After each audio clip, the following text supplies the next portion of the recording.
listeners and readers of AwardsWatch.com. It's the Awards Watch Podcast, episode 350.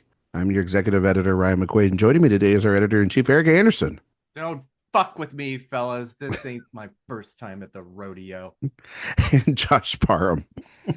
Why'd it have to be snakes? We are here to talk about the 54th Academy Awards, the 1981 Oscar retrospective. I'm excited for this one. It's a big year.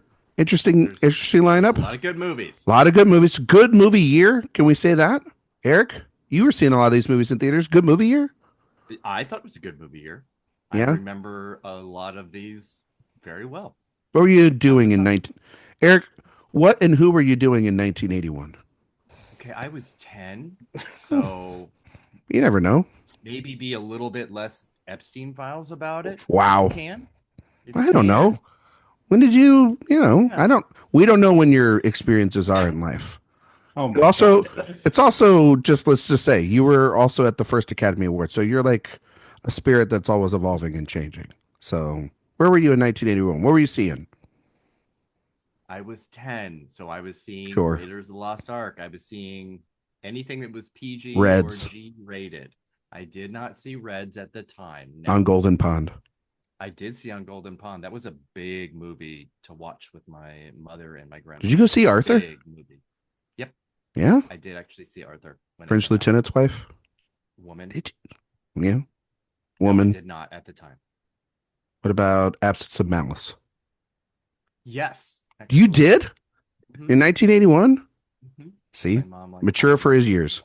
Folks, is what we're saying my here. mom and grandma took me to things. They wanted me to see things, and I wanted to go to the things with them. So, yeah. Did the you? Early '80s were great. Did you watch Did you watch the ceremony? Oh, yeah, of course. Do you remember it?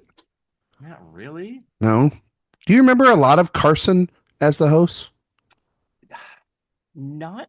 Because he was kind of like dominant in this era. He was. It was Bob Hope was like the big one, and then Johnny Carson after that. I mean, I remember him in a way that feels more like, I don't know, like a copy of a memory. You know what I mean? Yeah. Where I've rewatched things so many times. It's a little bit like Billy Crystal for myself. Later. I remember it. And stuff. Yeah. So it will trigger a memory, or sometimes what I think is a memory. Okay. So I just mostly remember like time and place and being in the living room watching with my mom. 46 million people watched this. Yeah, we used to be a proper country. Josh, 1981, what do you think about this year? Us doing a retrospective on it. Nervous about it? Anything? Well, 1981 is actually one of those years where I feel like I'm not as knowledgeable about it as I should be. And I think it's because, when you're younger, a lot of the times your first entry point is the Oscars. And to be honest with you, I'm not like the hugest fan of some of these movies that are nominated. And I think whenever I looked at the years in the 80s, I looked at this one, it's like, okay, Chariots of Fire, On Golden Pond, like decent movies, but not like anything that I was passionate about. So I kind of would brush by it often. But I mean, like with every year, it's not always representative of the film year with what the Oscar picks are. So there are interesting things that have come out this year, but I don't know if it's all represented within the Oscar lineup necessarily, but it's always interesting for sure. It's a fascinating year. But just like really popular things, and then a lot of like, huh? And then a lot of like, I'm not going to watch that ever again in my life. I'm looking at you, Atlantic City. I'm looking at you, even Chariots of Fire. It's not one I'm putting on a lot. It was a big deal, right, Erik, at the time, but huge, and I loved that movie so much. All right, then we're gonna have that conversation today. Yeah. But Josh, before we play our fun game, it's just the three of us, so this is gonna go by real quick today, I think. Unless Erik filibusters, which I mean likely could happen. Do you? I don't even know her. God damn it. Do you have a below the line category you wanna talk about? Yes. I feel obligated to talk about Best Original Song. Yes. For a couple reasons. One, we do have a Bond theme nominated. One of only 6 to be nominated for original song, which is sort of interesting for that series. For But this, your eyes yeah, only. Yeah, it's great. Sorry, I had to sing it. It's wonderful. Did we lose Josh? You broke Josh by singing. sorry, can you hear me? Yeah, we lost you there for a second. Like right after I sang. Mm-hmm. Oh, So, oh, Is it your Wi-Fi? it might Was be it his Wi-Fi. Brian's voice? You know what? Pretty sure it was. can you hear me? Yeah. Can't wait for you to hum a few bars of Endless Love. All right, can you hear me now? All right, sorry My about that. first love. It's only you in my life. Yeah. You don't think I don't know this shit, Erik? All right, we can Sorry about that. we can like put it back into your thoughts. Sorry, Josh. Yeah. Like my singing will literally lead into your thoughts. So Yeah. 3, 2, 1. Yeah. So For Your Eyes Only is nominated here, which also, if you have not seen the performance that they do of this song, I highly recommend go to YouTube. It is an incredible like Las Vegas show style performance they do. There's cars that come out, there's lasers, there's explosions. Richard Kiel and Harold Sakata, the actual actors who played Jaws and Oddjob, are on stage. It's incredible. Why And don't then we you do got Bette this Midler. anymore? Why don't we I do this know. anymore? I know. That Which is sounds also incredible. but it's also funny because that is not the tone of For Your Eyes Only, like at all. Like No. if they'd done it for Moonraker, I could maybe understand it, but not like For Your Eyes Only is like the serious one of the Roger Moore films. So it's very funny. But then Bette Midler comes out too, and then roasts all the nominees, which is also very, very fun. That's So great. just there's good songs there too. Her favorite was Ragtime, which is like weird because that's terrible. It's such a bad song and Bette a not very Midler. good movie. What are we doing there? But Yeah. just the And whole John presentation. Schneider doing the performance of it Yeah. in Dukes of Hazzard, wild. What Yeah, a time. But the whole like presentation of that category at the Oscars, including the performance of For Your Eyes Only, is just incredible. And I just do love that. And yes, we need more of it.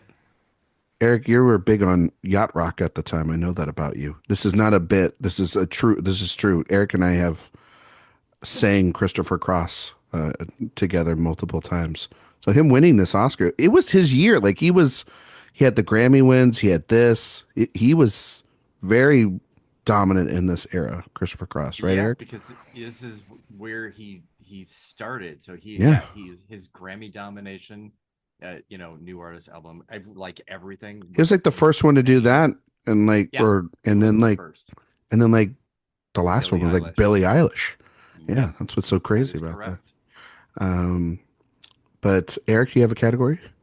I do, and it's adjacent, but I do also want to recognize that this is a really, really great lineup of songs. I don't know. It just was, these were really popular songs. Sheena Easton blew up. I love For Your Eyes Only. I love The First Time It Happens. I love Endless Love. I love that song. But I am pretty obsessed with the original score category here this year because it is pretty much an all-timer of bangers. Chariots of Fire winning is not really a surprise. It was a major song that got radio play. The theme got major radio play. Hugely popular. And then in the 90s would be on, the CDs that are sold at, 2:00 in the morning with Enigma and those kinds of put you to sleep music. Obviously Raiders of the Lost Ark. That's an all-timer. I mean, like, Ragtime is great. On Golden Pond is great. David Grusin, it's fine, wonderful. But for me, the Dragonslayer score is, it represented the convergence of two of my biggest passions of things that I loved, which was movies and figure skating, because this score was all through the 80s and 90s as a piece to figure skate to, and it is it's perfect. I can like hear it and cry, and I love it. It's a Just great just category. needed Madonna in there somehow, and it would have connected to all your passions of life. If they would ever nominate her, that would be great. I mean, There's also another thing about the presentation with this category because it was the medley done by Liberace. Again, we used to be a proper country. Yes. it's like, Eric, did you feel seen? Oh, I loved Liberace. Loved him. Yeah, he was what a character. You don't think that was like an early inspiration on like the things I do now? Please. Like anytime we see you at a red carpet, If you see like a rhinestone on me, you know we it know. comes from We know. Liberace. It's kind of a layup here, but like, and there's only 2 films in the category, but like, the makeup win for American Werewolf in London is all time. Some of the great work. The inaugural win for the Rick category. Baker. Yeah. And Rick It's the Baker, who is reason in the category is here. a legend, he won this category like 7 times. He's won it like 7 times. Yep. Which is incredible. Also love that his 7th win is for The Wolfman. So literally his like first a and last bookend. Win are werewolf movies. It's kind of nice. It's incredible work. It still holds up today when you rewatch that film. And then I mean, like, all the below the line stuff for Raiders of the Lost Ark. I mean, it's like, the editing win specifically. I must say, I love the editing in Reds and Chariots of Fire, but like Raiders to win, it's such a wonderful choice. But it's also just very funny. It's weirdly, Raiders is a little like, not to say that they're the same thing, but it's very like Mad Max Fury Road, where like, let's give it all the stuff below the line, and then above the line, we're like, you know what? I think we're good. I think we can stop there before we get too far ahead of ourselves. But Eric, to your point, I mean, like, this has maybe, I think, the most iconic piece of music that John Williams has ever created inside of it, and I that think score. depending on who you are, that could be 5 different things. Yeah. I think the Indiana Jones one. I mean, probably people would say the Star Wars. Star Wars is Superman. Yeah. Jaws, Jurassic Park, Raiders.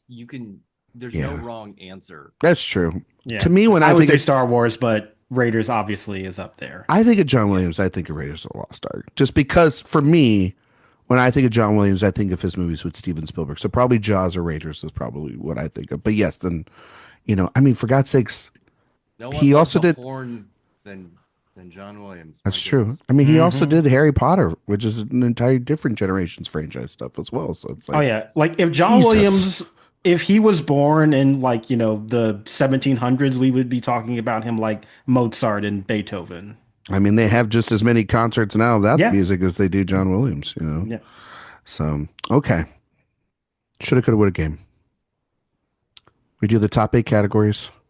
Since there's only 5 films this go round, you can only replace 3 in Best Picture, 2 in every other category of the nominees. We can replace them. Once we do a replacement, then we vote on who should have won it or who keeps their Oscars. Sometimes we keep things as well. We did a good job last time, I think, of taking Oscars away more than keeping them, I believe. And this go round, we might. What was our last one? Wasn't the last one? I mean, the last one was 2011. We were taking away a lot. We were doing a lot. Oh yeah, there. that's right. Oh yeah, that's right. Because we had the gay contingent sticking up for Weekend. Yeah. Yes, that's why I always have to look and see who signed up to do the podcast. I'm like, does this group need an extra vote? Do I want to be a part of it and help secure an alliance of votes? How many gay people are here? These are all questions that I consider. Yes, it's very important. That is correct. Eric is always strategizing off air. Always strategizing. So with that, let's start with Best Adapted Screenplay. Eric, kick it off.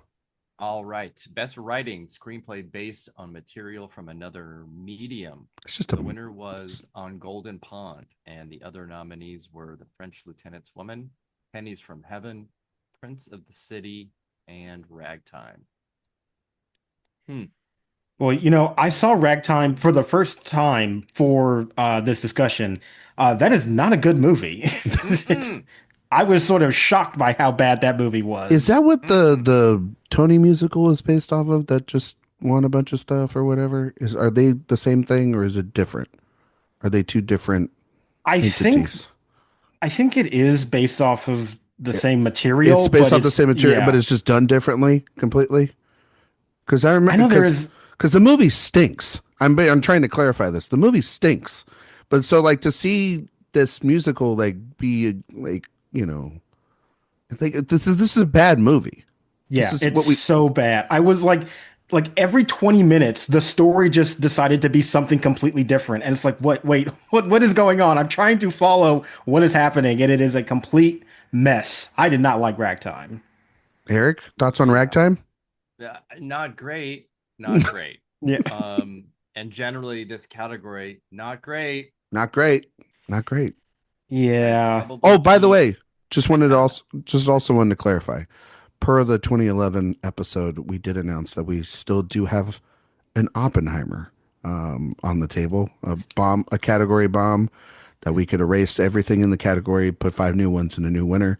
That's still here. I don't know if we're going to be using that this episode, or it's fair to the other people that are on here that we are using one of those there. But if we decide on it, it would be the last one to use. We get two a year going forward. That was another thing I forgot to mention. But anyway, Well, Eric, are you okay as with? true Americans, we got two bombs to drop. Well, it's almost the 4th of July. And it's almost I 4th mean, of Yeah. July, so it's the end of Pride Month. It's almost 4th of July. Sure. Kind of go back and forth. Eric, do you want to keep Ragtime? No. Oh, okay. Well, you never know. Oh my God. I just don't have like a whole lot to fill in for this. Yeah. It's This is the not thing. great for this category. I like Prince of the City. Prince of the City is a great movie. I like Great that one. movie. Yeah. And should actually be showing up here in other places. Pennies from Heaven and Ragtime is where I would go. I don't like Pennies from Heaven, but I'm not like a Pretty big. I'm not really please. solid on I French gotta be lieutenants. honest, I kind of liked Pennies from Heaven. Did you? I gotta be Really? honest, I did. It's fourth in this category, so I wouldn't be like upset if it stayed, but I mean, it's not a great movie, but I guess I just liked, the sort of Rob Marshall style of all the musical numbers or fantasy sequences, and I just thought like the individual moments were good. As a collective, I do agree it's kind of weak, but there were like individual sequences that I did really like in that film. yeah. But I have like no real solid replacements, so I'm not like I mean, hungering for I have anything. So one. I have yeah. one. Okay. Well, do you guys want to Should be just pretty like obvious. yellow it and we just take out Ragtime for now and worry about a second replacement maybe if you guys have two different titles? Because I'm good keeping it, but I if I had to take it I'm out. more so arguing to keep it because I honestly just don't have that much. Like I Okay. really don't have That's anything. fine. How many titles do you have to replace things? In this category, In this I actually don't have category. anything. I have one. You have Yeah. one. Okay. Well, we Mhm. have eliminated Ragtime. What's your one, Eric? Mommie Dearest. Yeah. Here we go. Yeah. Well, Just that's it. Yeah. buckle up because that's what this podcast is. Yeah. That will not. Yeah. I'm sure that's going to come up again too. Yeah. Yeah. Okay. There's a much more interesting group of things in original screenplay Mhm. and adapted to kind of choose from, but I agree. Does Excalibur count? That's adapted. Yeah. absolutely. That's right. That'd be kind of fun. Does Fox and the Hound count? Road Warrior counts. It's a sequel. I'm just looking at stuff. I would I'm do looking at Excalibur first. I know. Fun movie for sure. Yeah, I Although think it would be fun to have as our Yeah. Chariots of inclusion. Fire I is think it would be original? fun. Yeah. Mhm. That's right. Because it's our winner in the original. I'm just looking here. Uh-huh. I'd be all in for Excalibur. I think that could be pretty fun. I think that And would be Fox pretty. and the Hound is an adaptation. It's a loose one, but it's that is also a movie that I would put everywhere. That's a great movie. Yeah. It's one of the great elite Disney movies. Super sad as shit. Oh my God. Yeah, that was in their Oh, their man. down period for Disney Quote animated unquote down films. period, but kind of underrated at times if you find some stuff in Well, there. also just like tonally, Oh, like down as in yeah, like, yeah. go to a doctor. Although also like they were kind of in the woods at that point as well. Yeah. They That weren't was in before there. the Renaissance. Yeah. They were in like kind Long of before, though. like a Lost Yeah. era. I mean, they hadn't even done Black Cauldron yet, so Oh, Yeah. good movie. Mess. Do you guys want to throw in Excalibur or Fox and the Sure. Hound for something else? I mean, I would say Excalibur. Yeah, right. yes. let's do that instead of I think that Pennies would be from fun. Heaven. Yeah. All right, so Excalibur and Mommie Dearest. Mommie Dearest. Yep. Wow. I love it. Prince of the City, French Lieutenant's Woman, and On Golden Pond. Erik, where are you giving it to? I kind of know. I think I know. Do you know? Do I? Because I really love On Golden Pond. Like, a lot. That was a movie that meant a great deal to me watching this. But my pick is Mommie Dearest. Oh. Shocking. I know it is a huge surprise that I didn't go for Excalibur when I had the choice between that and Mommie Dearest. But yeah, I'm sorry. There are just lines in this movie. They're obviously permanently etched in my brain and every homosexual's mind. The pettiness of it is incredible. The last line, oh my God. She always has the last word. Does she?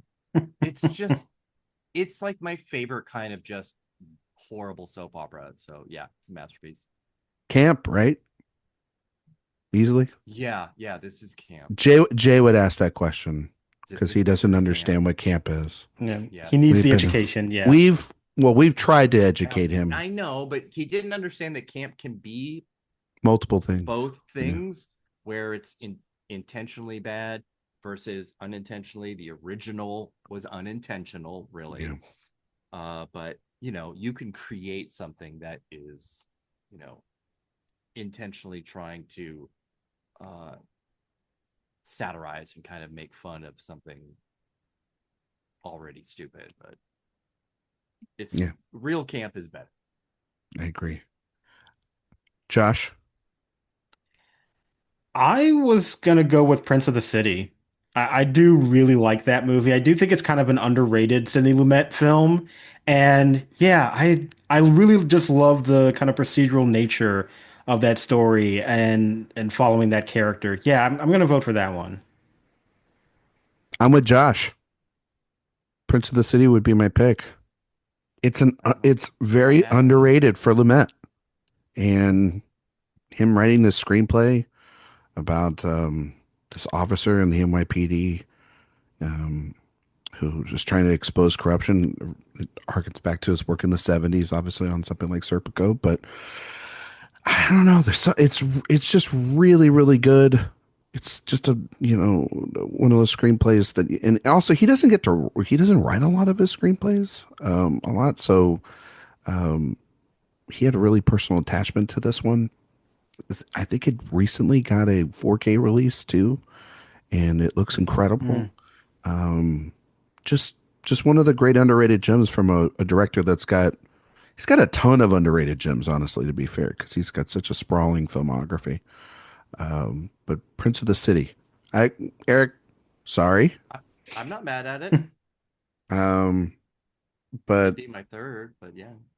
I agree with you, Erik, though. That screenplay for Mommie Dearest, it's just, I mean, it's iconic for a reason. It's incredible. It's incredible stuff. Okay. Prince of the City is our winner. We're going to move on to Sidney Lumet is an Oscar winner. About time. Thank God. Look at us. This is why we do the show. So we can rewrite the history. Right the wrongs. Yeah, right the wrongs. Best original screenplay or best screenplay written directly for the screen. You have Chariots of Fire was the winner. Absence of Malice, Arthur, Atlantic City, and Reds. Almost went by that alphabet logic there for a second there, like the SAG alphabet logic. A little bit. I mean, we could take out Atlantic City. I mean, Yes. I have no real attachment to it, so I know it probably seems like Absence of Malice in Atlantic City would be the easy. I'm not taking Absence of Malice out. That's a great movie. I'm not saying that it's not. This is a great lineup. Yeah. I would maybe not touch this 5. I mean, I would kick something out. I mean, Those well, two what are would you kick out? probably- I mean, I kick out Atlantic City. I kick out Chariots of Fire. Oh no, that's not going to happen. I wouldn't kick out Chariots of Fire. If I had to kick something out, I would kick that out as my second. I don't have to, but I would kick out Atlantic City just to kick out one. I know this is not going to be probably the opinion of you two, but I don't get Arthur. I I don't know. I watched that movie and it's Josh! like, man, were we just like so utterly charmed by a drunk short British guy? Like, I mean, I don't know. Maybe you had to be no there. idea. I wasn't there, and I love that movie. That movie's great. I don't know. It was so unbelievably popular. I can understand, but it's not really for me. But that's just my opinion. I love a humble billionaire story, and especially when it's done as just a flat out comedy. So Humble billionaire story. humbled. No, okay. Yes, a billionaire who is humble. Well, you can relate because you're with like the other billionaires now. You're like really into AI. I thought you were gonna say because I was a short alcoholic, but well, that too. Around the park, Ryan.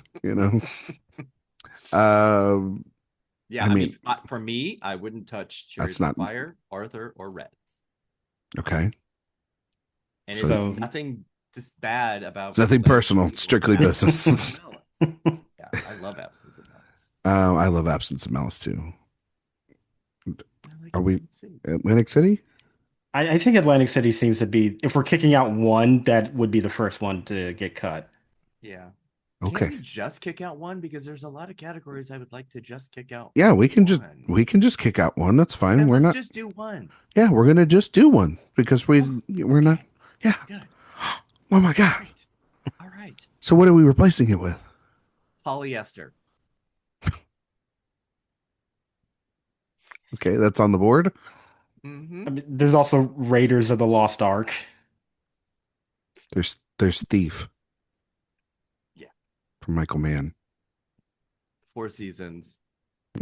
Oh yeah. Like Body Heat. Body Heat. Mm-hmm. Blowout. My Dinner with Andre. Yeah. This is where you start talking about the movies, man. Mm-hmm. Blowout's great. It does. When you start like listing the possibilities, you're like, all right, maybe we can kick out. I was about to say, like, those are some good options there. I think maybe we can make room for another one. I think so too. Oh, Polyester. What a great movie. I really just want John Waters. I just picked up Hairspray in the Criterion, so I went to go down a rabbit hole with such a good movie. All these movies are good. Anything else? Did I have? Oh, I think History of the World Part 1. Oh yeah, that's right. This is 81. All right. Which happy birthday, Mel Brooks. We're recording on his 100th. 100 years old. There's a lot of 100-year-old Oscar winners going on right now. Eva Marie Saint. Yeah. 100. Isn't Lee Grant? Who I think will be. I think so. Yeah. What are you saying, Erik? Are you gonna try to jinx people here? No, I'm not. Okay. I'm not saying anything like I'm that. just. But you have agenda sometimes. Saying is that when you have titles like Raiders of the Lost Ark, Polyester, and Thief, it does get pretty easy to kind of start pulling some threads out of that sweater there. I like Modern Romance from Albert Brooks too. Mm-hmm. It's a great film, great screenplay. Always, anytime Albert Brooks is up in this era. Okay. What do you want to do? All right. What do you want to do? What do you want to kick out? Are you going to try to kick something else out, Erik? I think we have to kick something else out. I think we're going to have to as well. We just have to then vote on which. Well, we can all say that Reds isn't going anywhere. That's safe. Reds is not going anywhere. Not going Reds. anywhere. Sophia Even though, Rest, even though, will be like fine. that movie feels like an adaptation more than it does original. But that's just Well, that's just it, like because it's the scope. It yeah, just I feels know. like one of those old epics that would have been based off of, Yeah, like one a of those book, classic books. Yeah. nonfiction, yeah, kind of thing. It's very novelistic. Yes, Yeah. I like the way you said that, Eric. I assume I we're mean, I not think its taking. Absence of Malice would be the one to kick out. I think that's pretty clear. But to your wish or desire, Josh, if you want Arthur, then vote for Arthur. I mean, that would be the one I would kick out. Okay, so then if we do it like that, then each of us say the one that we want out, and if there's I mean, 2 votes, then there's 2 votes, right? Well, because Ryan wants to kick out Chariots of Fire. yeah, I Yeah. do. I'll kick Ryan out of this podcast. Listen, So, I don't need that screenplay in. why? It's fantastic. It's You don't like it because it's too dry and British? It's not. I got nothing against dry British films. Come on, it's just like there What do you are think so about many the- other what do you think films about this the year. Costume win for Chariots of Fire. What do you think about that? That's a pretty stupid win. Like it's just People were very. not happy about. It's a that. I very remember stupid that as win. well. It's God. It's so stupid. But it People is were Milena like- Canonero. I can't be that mad that she has I an know, Oscar. but everyone was like, white shorts and tank tops running on the beach. That one. God, we all can the all. time. Yeah, it's ridiculous. You never heard Although the other. another one where wasn't this the one where they had the people in the costumes on the Oscar stage? Again, They need to bring that we back. used to be a Yeah. fucking proper country. We used to be able. Jay and I were talking about this on a show recently, and he was just like, "Why do people watch the Tonys?" Because like it's only for a really selective few people that are going to see these shows anyway. And I said it's a great advertisement for New York for these shows. They're going to come and all this stuff. But I told him, I said they actually give a shit about their show because like they're putting it on. They're literally showcasing why this stuff matters. The Oscars don't do that anymore. And he goes, "Well, the Oscars are a bad show." And it's like, yeah, because they don't do stuff like this anymore. They should Yeah. cater to a broader audience and also Get to their fan some base. pageantry back in the show. Yeah. Yes. Make it a maybe little. We'll have it for the 100th, but I have no faith. I don't have any faith. I mean, the last couple of years, no offense to Conan and all, but they've just been kind of bland. Let's get through them kind of episode, Yeah, shows. but Conan's weapons opening was pretty stellar. Yeah, but then like the rest of it's But like, that's where it peaked, though. yeah, Yeah, that's true. But that part was good. it was. That part was great. But you gotta like otherwise you're gonna get like like what was it? Wasn't it P Diddy who walked out to the Godfather thing, and then they had the Scorsese and Coppola and Al Pacino and De Niro walk out afterwards? Like, wasn't there something like that happened a couple of years ago where think these that, weird yeah. montage celebrations, like Hey, Eric with we all make mistakes. the 21-year-old anniversary or whatever it was for Pulp Fiction or whatever? Yeah, some weird shit. Weird Yeah. shit. Anyway, That's the worst ceremony that I've ever watched. worse than 2020? The It train was station? far worse. It was far worse than that. Okay, They didn't have categories live on the air. that's fair. Yeah, Mhm. that's fair. Awful. We're going to talk Yeah. about that later this year. Yeah. Yeah, we Yeah, got we a lot are. to talk about there. Yeah. What's show- the movie we're kicking out though? Yeah. I'll give it to Absence of Malice. My vote is Atlantic City. Oh no, Already Atlantic did that. City's already It's already- out. My vote is Absence of Malice. And mine was Arthur, so it's Absence of We'll Malice. All right. I'll kill one of my darlings. It's fine. Yeah. I like Absence of Malice a lot. That's fine. Okay. Then what are we replacing it with? Mm, I think Raiders should be here. it does seem like that's too monumental for us to not have in here. George Lucas and John Waters. Let's do that. You're not. I mean, we're still in Pride Month, so yeah. I'm just saying. Mhm. Can you imagine? I mean, Michael Mann gets nominated for Oscars down the road, and we could talk about that film later. We gave him an Oscar already Yeah. Mm-hmm. What did we give it? So- For Heat? for Heat, Best Director. He's fine. Yeah. I'd like to. All right, my vote is Raiders and Polyester. Let's do it. Holy shit! Let's do it. Chariots of Fire. Arthur. Reds. Raiders of the Lost Ark, Polyester. There you go. That's our five. I was You weren't expecting that, were you? no, You're welcome. no. This is why you play the game. Josh, what say you here? I am. I'm gonna vote for Reds. Mm. Yeah, How you I feel know about that that. movie, buddy? I mean, I like Reds. I think it's a very good movie. I don't think it's perfect, but I do like the epicness that it tries to tackle, and I think it does it in a much more effective way than a lot of the movies in the 80s try to do. I think that this is like the successful version of trying to capture that like old school epic filmmaking. And yeah, I do like the progression of that story and how we get further and further into these people's ideologies and how they are lifted up and then broken down. I think it's a really fascinating journey that you go on that can feel like obviously like a lot, but never overwhelming or dry. So I'm gonna vote for Reds. Eric? I am also voting for Reds. Yeah, Beatty was just in his bag. So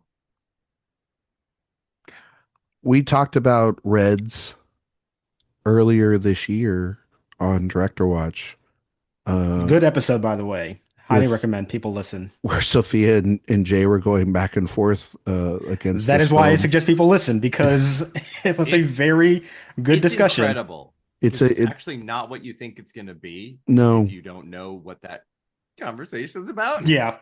And Jay is wrong. yeah, he's very wrong. Yeah. Um, I think that I've always found Reds to be overwhelming in the best way, just because it's like Beatty's got to get it all out, and really on the page,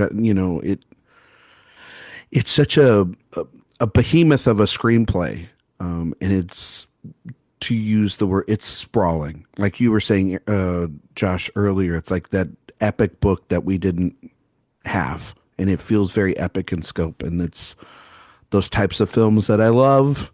It's the types of films, Josh, I know you love.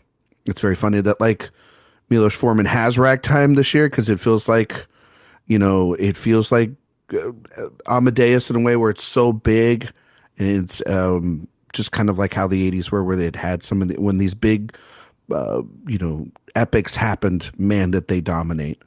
And Reds was that. And it's also the defining achievement for, and we're going to talk about this later in director, it's a defining achievement for someone's entire career, both in front of the camera and behind the camera.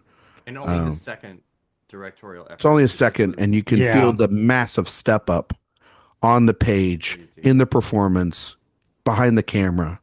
It's a completely different What film. Bradley Cooper's been chasing for quite a few years. He really, honestly, Eric, I know you're making a joke. He's absolutely being dead chasing serious. this film I'm specifically. I'm dead serious when I say I agree. he very much modeled Himself after Warren Beatty. absolutely. Yeah. I completely I don't disagree with you. I can't wait for which isn't even a shady thing to say. Bradley Cooper to get into his not his Bugsy era, his Dick Tracy era. That would be what IP property is he going to be tied to for the rest of his life? Like Beatty is with Dick Tracy. But anyway, Maybe Cooper can take over the rights of Dick Tracy and do a new one. And I'd that's watch how he- that. okay, honestly though, would watch that. Would watch the Thank you. shit out of that. He'd get everybody in Hollywood in it, just like Beatty did. And you know what, Eric? He can still get Madonna to come back. Maybe. Maybe so. Reds is our winner. Josh, let's do a supporting actor. All right, best supporting actor. We have Sir John Gielgud for Arthur, who was the winner. James Coco for Only When I Laugh. Ian Holm for Chariots of Fire. Jack Nicholson for Reds, and Howard E. Rollins Jr. for Ragtime. Okay. Ugh. I don't like Well, this James movie. Coco famously Oscar and Razzie nominated for the same One performance. of them was correct. Yeah, he's not great. Not in very this good in movie, that. No. Nope. I do not want him here. Rollins Jr. could go too. Mm-hmm.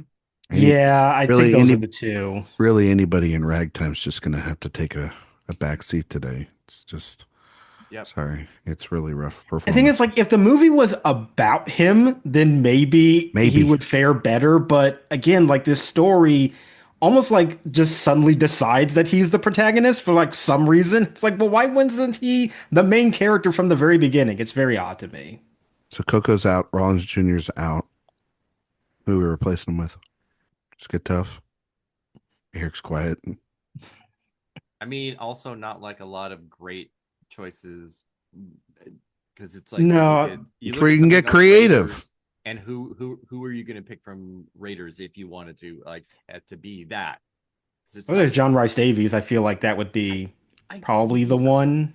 close, but I don't know. No one has quite like enough Yeah. in that, even the villains. But so I have a nostalgic pick, but Here he goes. again, it's only because I Here he loved goes. watching this movie with my mother and grandmother. And so the petulant teenager in On Golden Pond, Doug McKeon, is who I would pick because as a preteen watching this with adults, I was like, here's the only person that I, can connect with in that sense as, being bratty and like close to my age and whatever. Even though obviously I was like, I'm really more like Katharine Hepburn, but you know, I loved him. It's a bratty kid performance, but I really like him. It was like the one young kid amongst a sea of adults too. So yeah. Mm-hmm. I don't Josh. know. He's great. One name that was on my list, and it's like if he was in the movie just a little bit more, he actually would be like a contender for my winner. And it's John Hurt in Heaven's Gate. He just like shows up for a little bit, but I love him when he does. Like I said, he's just like one or two scenes away from being a real threat for my winner, but I do love him in that film. I agree, What a great Josh. choice as a nominee. He would be a great choice as a nominee. I love that. I mean, I'm Um, always going to mention John Hurt. It was one of my favorites. That's fair. I always thought Paul Freeman is Belloc in Raiders of the Lost Ark. If you were going to pick someone, That's the he's a one that I would great go. villain. Yeah. The thing about the Indiana Jones films is like the villains aren't like really memorable, and Belloc is always Well, that's until you get to one of them, maybe memorable for the wrong reasons, okay. but Are you talking about who? Which one? you know who I'm talking about. Are you talking about like the last film? I'm talking about that Bob that is you cannot I don't. miss. That was only one person. Yes. Came to my I'm mind. gonna tell you something, Josh. She's good in that movie, and that's a good movie. I mean, I you like can that have that movie. opinion that she's good. I disagree with you there, but I do think she is memorable. Memorable, yes, she's very memorable. Memorable does not always mean good. Yeah.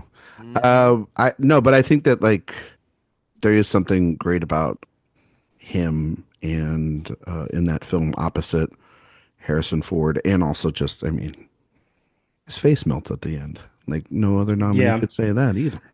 Also, he's Ivan Ooze. Yeah. I remember when I found that out, it like blew my mind as like, a 10-year-old. Yeah. Okay. Josh, there's no one from Your Eyes Only you would put up here just so that we could have a Bond contingent. I'd No, vote for because whatever you Fury's want. Only is like the one Roger Moore film that has boring villains. Yeah. I mean, If we're talking like A View to a Kill, we could get like Oh Ray yeah, Jones with we Christopher could've got Walken and Grace that. Jones. Yeah. and Rutger Hauer and Christopher Walken. That's we could have done that. That would Yeah. have been those great. Are the good. Those are the good. But like baddies. Julian Glover, I'm sorry, it's like no, he's not very memorable. You're not threatening like at all. Yeah. Do you have anyone, Ryan? Um, I'm looking here. I was thinking about People yell at us for not having like, an obvious name. uh Robert It's not a deep Polsky. bench. Well, Yeah. Robert Polsky for Thief is really good as his sort of boss that he's Cool. um that's I like that. stealing money from him. And there's it's the great scene, and a lot of that though is Khan in that scene. To be fair, of him talking about money and the waste of time and stealing it from him and everything. And he's very good in it. It's very much like in 2011 when we talked about Albert Brooks for Drive a lot. It's very much like the mirror. Those two performances mirror each other a lot. But I mean, yeah, I could even. I know this might be sacrilegious, but I see. I always think the original Evil Dead is an ensemble piece, and I think you could kind of put Bruce Campbell in supporting actor if you wanted to and get away with it. Okay. No, I'm not. No. I think you could. Yeah, no. No. Because the main character is the. Yeah. We're no. I would not. If you want to, also, if you I wanna would be that rather. person. I would rather champion the second film anyway. Yeah. Yeah. Oh, the I mean, second I like the film. first Evil Dead, but Evil Dead 2 is just basically the first movie again, but done significantly better. Anybody else you guys want to recommend? Yeah. It's not a deep bench It's not a for deep this bench. category. It's really rough. Why is why- it so bleak? Paul Freeman would be my for Raiders. That's who I put up. Yeah, Belloc. Yeah. Yeah, I think that would be fun because Yeah. this, the supporting categories is where villains and comedic performances are often kind of limited to. But they're great here. Yeah, because I'd you're be cool looking. with that. I'm looking at like the Globes. They had Coco Nicholson, Rollins Jr., Gilgood, and Orson Welles for Butterfly. Yeah, no thanks. What are we doing Yeah. Yeah. Just I really, think my vote would I be mean- John Hurt. I think I we would could- support him. Gene Hackman is a pretty fun. Gene Hackman rules in Reds. Well, I meant for Superman 2. Is Superman 2 this year? Yes, Well, if Superman 2 is on the table. which is actually the best of the No, it's not. first era of Superman. Superman 2 is in 1980. No, it's 81. Girl. I Is it? think I thought it was 81. Oh, it is 81. It's 81. Oh, well, if that's the case, I would like to nominate not Gene Hackman, but oh God, Ed Beatty. no, Terrence Stamp. Oh, yes. That's Yeah. who you nominate from that movie if that's the case, Eric. That's right. Yes, that's what we're doing. I decree it. I decree it, so therefore it's Sorry, kid from On Golden Pond. Terrence Stamp has stamped look you. how quick he turned on him. He's like, get out of here, twink. You know? You got stamped. Yeah, exactly. So Terrence Stamp for Superman 2. And Paul Freeman, are we good with that? Yeah, I'm good with that. Yeah, that sounds awesome. John Gielgud for Arthur, along with Ian Holm for Chariots of Fire and Jack Nicholson for Reds. It's a pretty good lineup. Yep. Mhm. I'm good with that. Josh, who are you in the win to now? This is tougher. Makes it tougher. Yeah. Yeah, it does make it tougher now that It Terrence is Stamp's in tougher. there. That's an iconic superhero Oh, performance. that does make it tough. And they teased it in the first film too when they put him in the Phantom Zone or whatever that thing. Yeah, but you know what? I still think I have to vote for Jack Nicholson for Reds. I think I am going to go in that direction.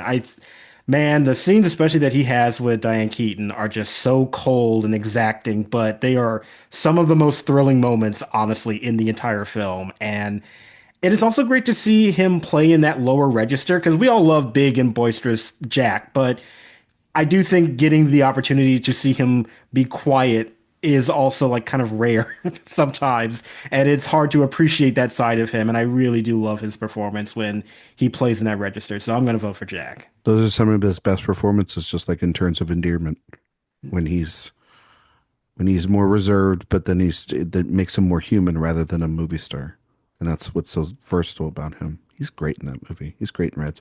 Eric, I kind of want to see where you go first. oh, you want me to go? Well, I love Jack Nicholson in Reds. I think that it's one of Jack's more underrated performances, and definitely like top tier. For me, I'm going to keep it with John Gielgud. I think it's an incredible performance. I also have to Josh's point, I have massive nostalgia for Arthur. I watched this a lot with my grandparents when I was a kid. I watched this with my dad a lot. I just think Hobson is such a fun character. When he calls him a little shit, or he's holding the basketball in the hospital, um, you know, it's, but the moment with Hobson is when he brings the dress to Liza Minnelli at the house. And yeah, he's like disgusted that he's there and he sees her father and everything. But he shows that he does actually care for Arthur in a lot of ways. And like I know Arthur 2 is a massive disaster because it doesn't know how to. Well, one, it's sequels to comedies in the 80s are just usually pretty much a disaster to begin with. But that movie doesn't know to let go of this character, and that's what makes this movie so great. Yes, Dudley Moore's over the top performance, and yes, Liza Minnelli's, and we'll talk about her in a little bit. I think, and how I think she's very good in that film. But really, the thing that makes Arthur special is what Gielgud is presenting here. So I think it's also comedic performances. Once again, like the Academy actually embraced a comedic performance, whether it's like a, an elder statesman actor is beside the point. Like they did that in 1982. I will say I did, even though I said that I'm not a big fan of Arthur, I do really like John Gielgud in the movie. He is actively my favorite part of it. Yeah. Yes. But now, Erik, you get the chaos. What are you going to do? What do you want him to do? It's actually not really chaotic because EGOT winner Sir John Gielgud retains his Oscar. There you go. That is my choice. But Jack Nicholson is also just right there. I would give Nicholson this over most of his previous wins. He has what? Terms of Endearment, Cuckoo's Nest, and As Good as It Gets. Mm-hmm. Well, you know how I feel about As Good as It Gets. I don't disagree with you on it. It's not a movie that's aged particularly well. No, he's good in it, but like, no, he's doing the Jack thing in that movie. He's an asshole. This was a total reprieve from what Five Easy Pieces and his persona would completely overtake his performances, and they became intertwined, where they weren't really separate. Yeah. Once he had the sunglasses on, really, from in Terms of Endearment, and then at every Oscars and everything, that was it. He was locked, and he locked himself into a really narrow type of performance. Yeah, I do wish he had won for this instead of Terms of Endearment, actually, because I actually think 100%. I think John Lithgow's better in Terms of Endearment. I completely agree with Don't disagree with that. You must be from New York. No, I love when Nicholson is more subdued. I mean, like this is a year after The Shining, and Terms of Endearment's in 2 years. End of the decade is when he's doing Batman. And that's the turn of him. Like, okay, he's never going to be subtle again. Like when that movie made so much money and he was who he was, top billing over Michael Keaton, over like Batman, over the literal titular role. Then it was like, okay, yeah, but no, it's him and Schwarzenegger who were able to do that in the Batman movies, because Schwarzenegger has top billing over George Clooney, in Batman and Robin. Yep. Which wasn't wow, that's crazy that Kilmer was the one that got over Jim Carrey at the time. Are you kidding me?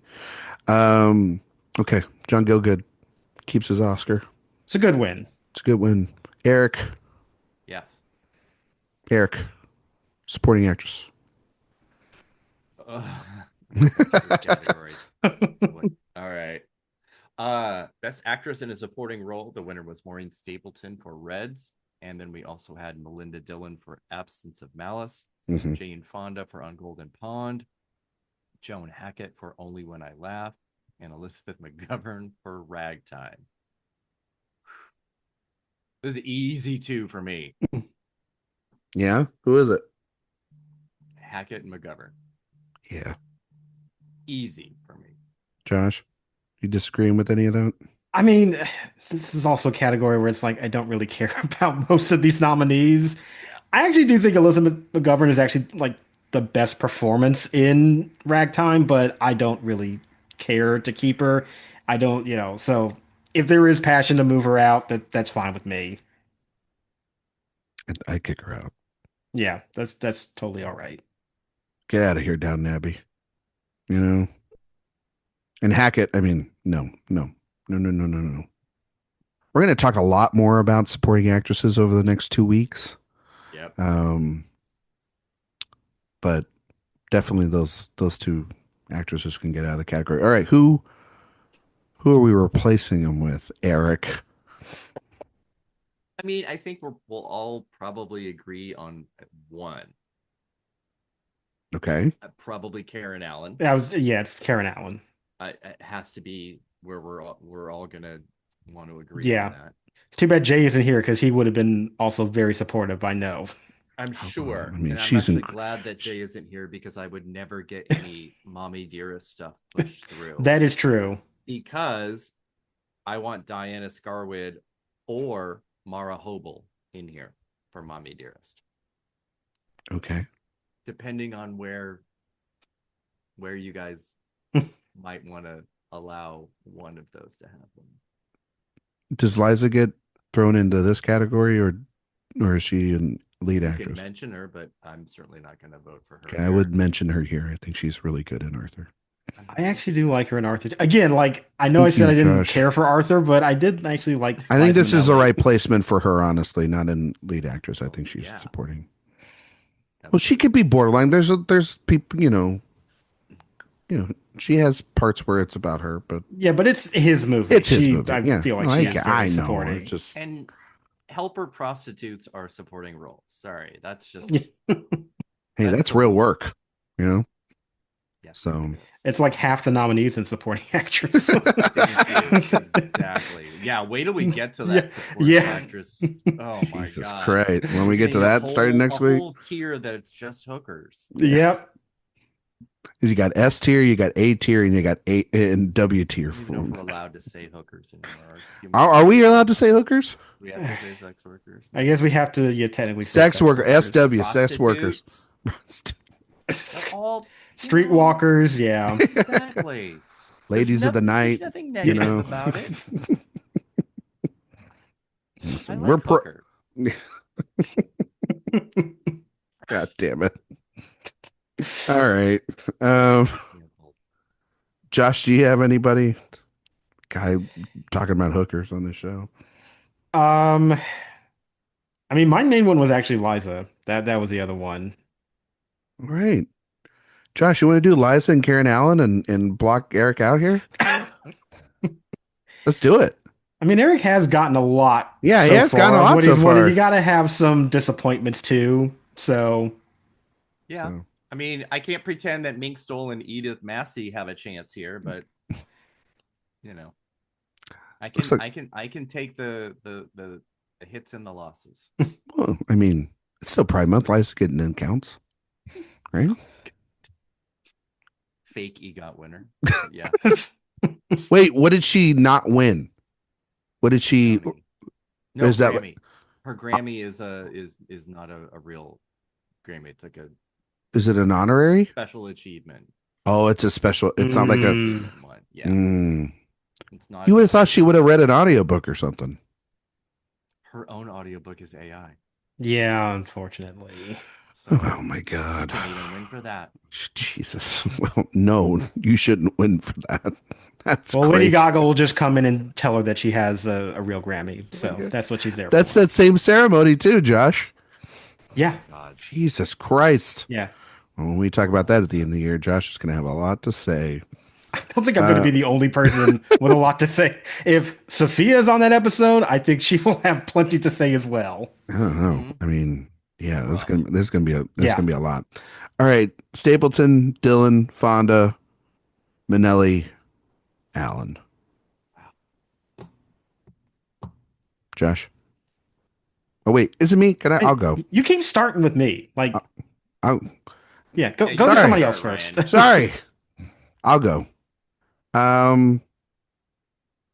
you know, I really do like a lot of these performances, but I'm going to keep it with Maureen Stapleton.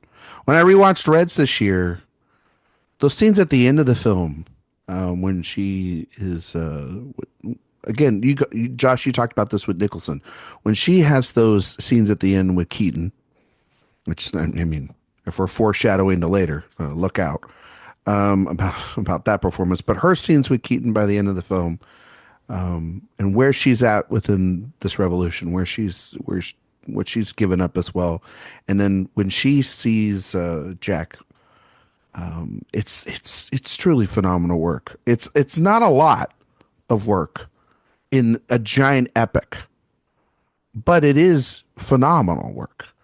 And like Karen Allen's great in that movie. That's in no other. That's why Raiders of the Lost Ark is kind of perfect, and it should have just been by itself, because there's really no other, you know, character, no other actor outside of Sean Connery in the third one that's really even coming close to like matching chemistry with Harrison Ford as that character. Since, but I'm going to keep it with Stapleton. That's what I'm going to do. Now, Josh, I'm going to ask you what you're going to do. I okay, I'm gonna zag a little bit here, I think. Because I think I'm actually gonna say Melinda Dillon. Ooh, Because here's the thing about Melinda Dillon is that it's not like a big role, but what I like about that performance is that it does feel like there's so much presence that she brings, and even though like the character is very like reserved, I just think about these moments in that movie where she just leaves so much of an impact. And then, like her last scene between her and Sally Field, where she's like trying to confess about what has actually been happening with her, and it's like she can't quite do it. And like honestly, I think she's better than Sally Field in that scene. And like when she does finally say it, there's this weight to it, but it doesn't feel like it is like an actor trying to deliver a huge dramatic moment. And I just feel like that's the type of stuff in acting that is so difficult to convey. And honestly, in a category where I don't have like that much passion either way for like many of the people here, that sticks in my mind. And so I'm gonna say Melinda Dillon. Erik. That's really cool. I love her uh her nominations that she has. They're great. Um this is such a funny year when you look at who the actual four winners were, when it's just like let's find the oldest people that we possibly can, because this is like a record that this four. Yeah. Like We've already the we've already average. said yeah, we've already said yes to John Gielgud, Hmm. but I think we might have some differences later in the top two, Hmm. but I'm sticking with Stapleton.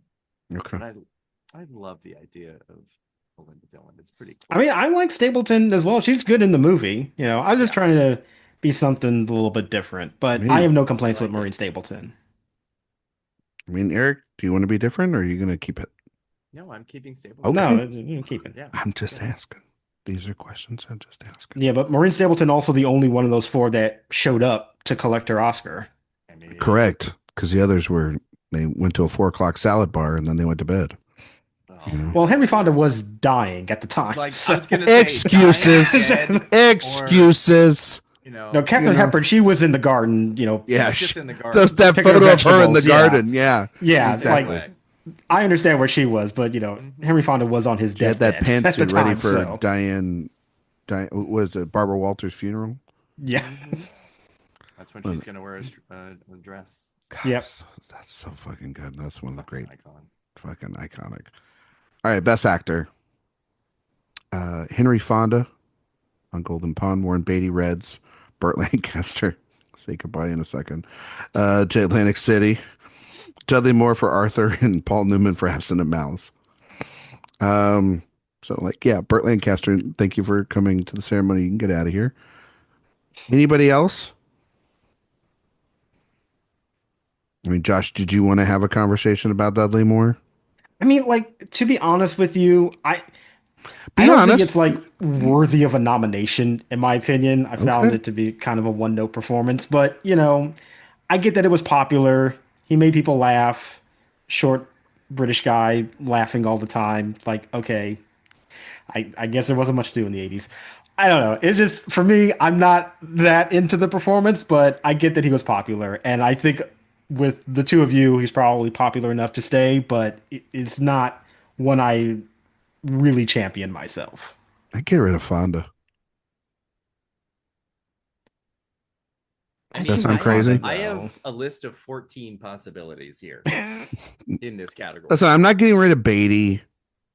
I think Paul. No. Anytime Paul Newman, I think Paul Newman's Paul Newman really is just like it's a very good in solid it. performance. It's Very, obviously he's not one of very his good. best, but like again, it's like movie star performance right there, you I love know? it. I love it. I mean, that's what a lot of these are, Yeah. honestly. Dudley Moore. It's I mean, again, comedic performance, sure over the top, extremely hilarious, unique within the category. it's an You know. absurd drunk performance that I Yeah. think too many people copied as like good because I think a drunk performance is incredibly difficult, and Yeah. it's more than slurring. And this is I love Dudley Moore in this, and it's good as a sort of bad slurring drunk performance because it is a comedic one. If this had tried to be a drama, it wouldn't be good because it would just look like a mockery. It'd be a fucking mess. Yeah, Yeah. Eric, but who you want to get out then? I mean, I guess Burt Lancaster, Well, yeah, he's gone. but We kicked him to the curb years ago. oh, I kind of want to say Henry Fonda too. Just say it. It's okay. No, I think you have to. Oh my God, Jane would be so upset. Yeah, she'd be all right. She's still nominated. She she is. He can go as her plus one. There you go. Jesus. Oh, this is terrible. But we probably would have given him an Oscar for something he did much earlier anyway. Yeah, we'll So get to that. Absolutely. We'll get we to can that. rationalize it that way. Well, this is his only win, right? Yes. Yeah. Yeah. Well, But like I yeah, said, in our world, even though we haven't done it yet, he probably is already an Oscar winner by this point. I'll sure, just pretend that is the case, and Yeah. yeah, and sure. those are the two I would pick. Yeah, because we were talking about like Grapes of Wrath. I would have probably given him the award for that. Sure. I absolutely would have. Yeah. Yeah, it's an incredible performance. Yeah. Something like My Darling Clementine, where he's incredible in that too. There's stuff. There's a bunch of stuff out of his career. Yeah. Yeah. Okay, then he's gone. Probably by the end of that ceremony, and I was waiting for it. who we got? Harrison Ford, Raiders of the Lost Ark. Want to throw him out there? Yeah, absolutely. Of course. Uh, Like I said, I have James so many, Caan? it's not even funny. Yes. Thief, He was another one. Yep. Jimmy Caan, Kurt Um, Russell for Escape from New York. Let's fucking go. No. Let's do it. No. Lock it in. Nope. Okay. No. Travolta Too for much Blowout. heterosexuality for that one. I have Travolta for Blowout. I have Divine for Polyester. Correct. William Hurt for Body and Heat. in this category. Yeah, William Hurt. Treat Williams. I think Yes. is so good. So good. So hot. So good. Well, Treat Williams, I mean, Oh was always hot. my goodness. I think What a David legend. Naughton is also fantastic. I think it's a really difficult role, and he's so scared in it, and that's the kind of thing that really kind of draws me in. I mean, the Ew. makeup and the gore is really wonderful, but he is just so terrified, and I don't know. I really like that a lot. Mm-hmm. I would also put Klaus Maria Brandauer for Mephisto. Mm-hmm. We have a lot. Jürgen Prochnow, Death's Boot. Wallace Shawn. Is Das Boot, isn't that 82? Is thought it it? was 82. No. Is Let me he? look Because it up. I think it's like a bunch of Oscar nominations in '82. Oh, did I? I'll Give me a look. second I'll look here. it up. Josh, I you think that is mentioned one of some those names. like it came out in Germany in I '81, think I but missed the German release. Yeah, never mind. yeah, Yeah, it's the because next year. because it gets like 6 Oscar nominations, I think, Yeah, Josh is in on the money '82. there. Josh is on the So money you're there. absolutely right. 1000%. Good yeah. job, Josh. Way to put Erik in his place. Yeah, Wolfgang Peterson. Yeah, I don't know what I was thinking. Next year, we'll talk about Yeah, it we'll then. talk about There him we next go. year. Just a little tease for the audience there. Um, Josh, anybody else you want to mention? Those were my major ones, like Harrison Ford and James Al- Caan and Treat Williams. Yeah. Albert Brooks for Modern Romance. Uh, Mel Gibson for The Road Warrior. Anybody? Yeah, Or we're doing Gallipoli. that. We should do it for Jay. We'll do a double nomination for Mel Gibson, Gallipoli, and The Road Warrior. Yes. Also, an honor that him and Nicole Kidman could share for Oh us. my Yes. God, Put them on the same pedestal. that would be hysterical. Honestly, now I kind of want to do it. That you No, brought we're it. not doing that. Absolutely not. We're still Damn in it. Pride Month. We're not doing that. Absolutely not. Just take pride in doing that. You know. I will murder you. Okay. Are we, Josh? Any of those names that we threw out? Any of those strike you as top picks for you? I think for me, it would be Ford and I think Treat Williams. Tree Williams. Yeah. Erik, what about you? I'm so close to doing that. I really, really am. I mean, I think Ford's in. Because I would have we James we deserve James we Caan. deserve a lineup that is this hot, Yes. but also has Dudley Moore. I think we deserve it for Pride Also has, Month. also has Dudley Moore. um, We can do it. Let's do it. I mean, but I love but I would James really Caan in love that movie. Divine. I would really, really love Divine. Also Pride Month. Worthy. Yeah. But Oh, Treat Williams. Oh, God. we're not going to go wrong here. I won't be mad if it's Ford and Williams. My vote is Ford and Divine, but I'll be happy with Ford and Williams if that's how it goes. Well, I think Ford's in. I would vote Ford as well. Oh Yeah. yeah. Yeah, I feel like that's done. how the fuck did he not get in? It's crazy. So We could have an entire podcast about why Yeah. Harrison Ford has only gotten one. Okay, let's Yeah, too many. should have got in for Working Girl. Everybody else got in. Like God, what the man. fuck? Like the hottest he's ever been in I'm a sorry. movie. I can't think about it too much because I It's- will just lose all function of thinking He's- about him in that movie. He's Oof. the most gorgeous man in the world. I'm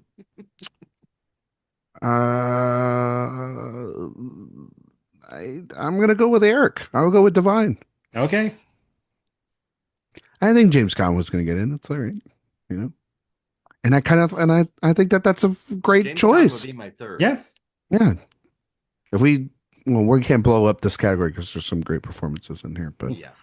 Yeah. um, Yeah. okay. I mean, obviously, I'm not mad at Divine being in here. That's great. Paul Newman, Dudley Moore, Divine, Warren Beatty, Harrison Ford. Those are our five.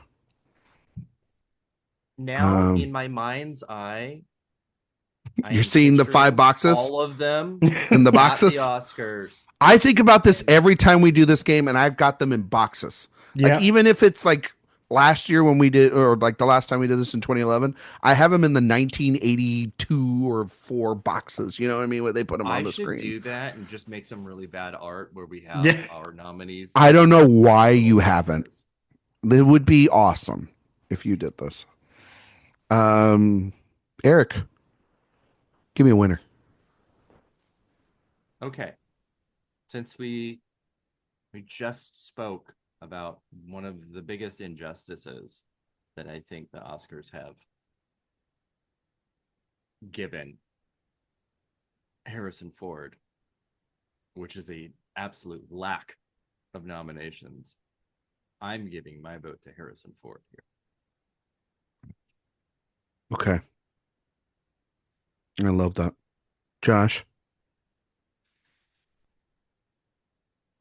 I think I have to agree. Okay. Which I was almost wrestling with a little bit because there's a part of me that's like, God, that sounds so like film bro-y to just say like Harrison Ford should have won an Oscar for Raiders. But it's one of those situations where like it is movie star acting that is so much more difficult than you would think because it's not just about the physicality. It is about like the charisma and the chemistry that he has with Karen Allen and the command he has of those action sequences. You have to believe that he is a capable hero, but he's also flawed at the same time. Like he's not perfect. Like he can mess up and make mistakes and but you're still endeared by him. You know, he could be sloppy, but he's not silly. It's a really difficult combination that has to come together to carry that kind of a film. And it is often overlooked because the people who do it well do it so well that it looks easy and you can dismiss it. And when you are responsible for creating an iconic character like that, I think it goes a long way. So yeah, I'm gonna say Harrison Ford. So Erik made a point earlier, or I think it was also Josh too, that one, we're in Pride Month, and two, anytime, we're going to do the best actor exercise next year for the tier ranking episodes. It's just a shame there's not enough hot guys in their prime when they won holding that Yeah. Oscar. And I mean, Harrison Ford would totally be that. This is like a perfect movie star performance. It's physical. It's everything you want. It's one of the greatest on-screen performances, not only of the 80s, but of his career, of anyone's career. Sort of sets him up to be, it's beyond just Harrison Ford. He can do more. Or, I mean, beyond just Han Solo. He can do more than just that. And Which he, is also impressive because it's like, okay, you've just done Han Solo. Like, all right, this is going to be who you are throughout the entire rest of your career. And he's like, yeah, hold on a minute. he made archaeology hot. That's not easy to do. And anytime I think of this movie, I think of him not in the jungle, but then back at the college, and he's teaching, the books, and the girl with the Love hearts, you on the Earth. love you on her eyes, Yeah. and he looks he looks very nerdy and looks very different. It's very honestly very Which is Superman-esque, just where as it's hot. like, yeah, which is he's just hot in that, but it's so Yeah. good. There's that moment when he thinks that Karen Allen died, and the monkey's there at like the bar, and John Williams' score gets very somber, but he's so unsure of himself, disheveled in that moment, and he plays it so well. It he's perfect. It's perfect casting. It's a perfect It's performance. it's also why I'm glad that we have this in the screenplay category because as a written character, he could be pretty just stock masculine hero and chivalrous. He is those things, but he's also incredibly emotional. His masculinity and chivalry doesn't really ever come at the disservice of Karen Allen, which is one of the great things about him as a character. He is funny. His comic timing is fantastic. Fantastic. He's scared. He's full of action. It's very physical. It is an unbelievably rounded performance and character. I think of that moment when he is with her in the bar and they're explaining their backstory of why their relationship didn't work, or his frustration up, when they say that it's in the hands of top men, which happy Pride Month. And then he's up and walking, they're walking up and down the stairs, and how frustrated and angry he is about the process of all this. And yet how fearful he is of, and when the spirits are about to kill all the Nazis. Like everything about this movie is so great, but it doesn't work if a generation doesn't buy in to this performance. Like everybody dressed up like little kids and wanted to be Indiana Jones. He is the coolest person on the planet. And George Lucas and Steven Spielberg could write that on, can create that on a screen and write it on a page, but someone's got to live it. And he will, it, I don't know. I think when I think of Harrison Ford, obviously I think of him in Working Girl because, like, I mean, my God. But then I think about this. He is Indiana Jones. It's an undeniable performance. It's our winner. It's a great winner. Also, takes the median of this age and just runs it down, which is great. Which is Well, great. might be doing it again. Might be doing it again here soon. Josh? We'll see. Pretty sure that we are. Yeah.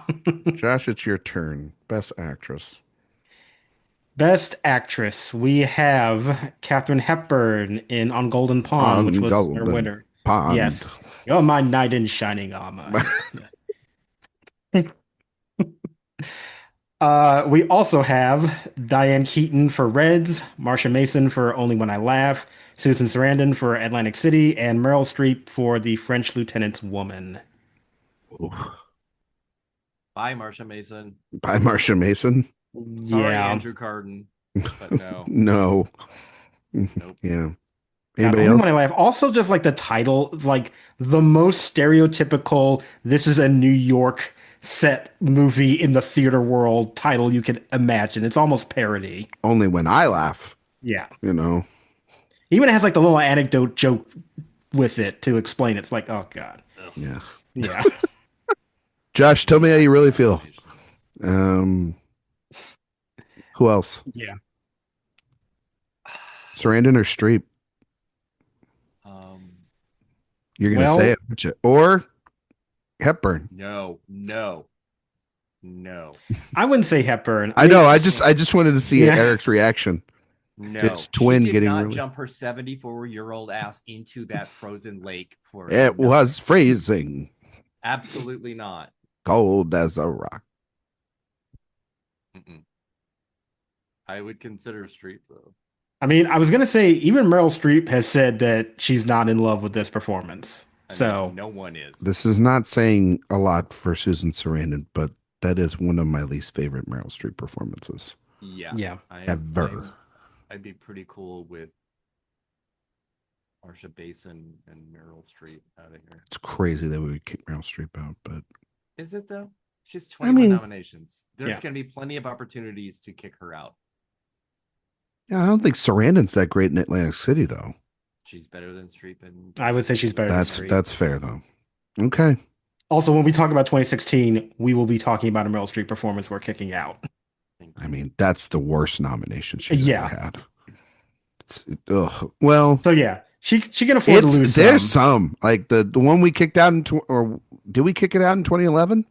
Yes, we did. Yeah, we're on a roll this year, just getting Meryl down to Yeah. single digits. It seems like, but then there's probably other performances that we could throw in there, that she didn't get nominated for. absolutely Streep, Mason, gone. good. Eric, say who you want. Well, okay. I mean, it's obvious. Faye Dunaway. That's Faye Dunaway. Yeah. Mommie Dearest is one of my choices, but there are some really interesting other possibilities here for that. Yeah. The other one for me was Kathleen Turner I for mean, Body Kathleen Heat. Turner and Body Heat. Yeah, Like, what Yeah. are we doing? very much so. Her and Faye Dunaway were my top two. Yeah. Yeah, I've got those two, Isabella Johnny. Oh my God, Isabella Johnny in Possession, which is kind of- Possession. Okay, so the thing about Possession, though, I couldn't really confirm when the U.S. release of that was Pretty sure it's because I didn't know if it was 81. That was another one where it seemed like it had different dates. I thought I had done my proper research. It says it was released in like 83 in the United States, That's crazy. That can't be real. but it premiered in Cannes in 81. Yeah, And then that it doesn't spent count. a whole year on the festival circuit. Went and then it limited. doesn't come out in the U.S. until 83. Yeah, it went Did it limited in really Mexico in 81. Okay, well then we'll She's hold out. on to you, Isabel, for a Yeah, Yeah. we'll go back to you for 83. Everybody remember that. Put that on the board. because Yes. because if this was eligible, I also would have talked about Sam Neill too. I would have talked about both of them. So That's okay. Yeah, Sam Neill It's just forever. me being stupid. Does Then. Helen Mirren for Excalibur count? Or would we put her in the other category? she would have been supporting. Yeah, she would have been supporting, right? Yeah. Who else? Okay. I this is a crazy pick, but I'm loving your craziness today, so will just keep it never going. make it. But Lily Tomlin in The Incredible Shrinking Woman was like such a great movie for me when I was a kid. I really loved her so much. You really got to the theater a lot when you were a kid, weren't you? I did. We did. I mean, again, as long as it was like a PG, then yeah, I could see almost anything. Okay. All right. I'm Oh double well, checking if the date. Jay was here, he'd be talking about how great Charles Grodin was in it. He was gonna be on my list Yeah. for actor, but there was just no way that there was really proper room for him. Grodin's great in everything. Yes. Well, yeah, that's Okay. what Jay says every single time. I think he's like the president of the Charles Grodin fan club. I mean, is he wrong, Josh? I didn't say that, but it's just Yeah, like there you comical. go. Like it's almost like a Pavlovian response. Like every It time is. there's a movie where Charles Grodin, he has to say it. So He's probably heard that and he's gonna like text the group chat yeah. in a minute. All right, I double checked the Did someone dates. say Grodin? I would also put forward Nacho Bronkhorst for Christian F. I know that's a reach, but it's a cool, interesting lineup of possibilities. Yes. But I feel like I have a pretty easy top two for this one. That would be Dunaway and Turner. Yeah, I think that's pretty Yeah. undeniable. As our Josh, do you agree with that? Yeah, those are my top two. Yeah. I'm looking at like the Globes and some other stuff. There's like Sally Field, like we mentioned for Absent Mouths. They got nominated. Bernadette Peters Yeah. won the Globe for Pennies from Heaven. Sure. Carol Burnett for The Four Seasons. They actually put Liza in lead actress at the Globes. Well, Yeah, because you're not going to put Liza in supporting at the Globes. How it's no, like how the whole dare purpose of they? the Yeah. Globes. You know. But that's a supporting performance. Yes, Yeah. it is. The Globes aren't going to really matter as much anymore, are they? Just letting everybody in nowadays, huh? Well, Anyone can get in, I guess. yeah. I mean, I've already made that comment that they were kind of better when they were corrupt. So, Mm-hmm. I don't know. You look at like CCA, they were a little bit more aligned than the Globes were. well, Not every group needs to have 500 people. It's fine to have 100. Yeah. What does it go back to what you say, Erik? We should bring back elitism? Is that what you say all the time? Yes. I'm telling you, sometimes it has to be cyclical and you realize that the reflecting pool is full of algae. Heck. Oh my God. Hepburn, Keaton, Sarandon, Turner, Dunaway. That's our five. Josh, your winner. so I remember a couple months ago, I actually did rewatch Reds in a theater. They had a 35 millimeter print of it. Looked gorgeous. And the thing I immediately thought in my mind as soon as I walked out that movie was Diane Keaton should have won an Oscar for this. I mean, it is just a monumental performance. And like everything that you could imagine an actor can do, she does in that film. There is not a single moment where you are not completely captivated by everything that she is doing. And it is an easy vote for me to say it should have been Diane Keaton. Erik, say what I think you're gonna say, please. No. Okay. As much as I would love for Faye Dunaway to have an Oscar for playing Joan Crawford, Which is like, it's not going to happen yeah. because it's Diane Keaton. If somebody was going to get a second, it should have been Keaton. Diane Keaton is incredible in this movie. And dating this madman known as Warren Beatty at the time, and really, as much as like Beatty's making this giant film, about, Jack Reed and the, and the revolution and all this stuff.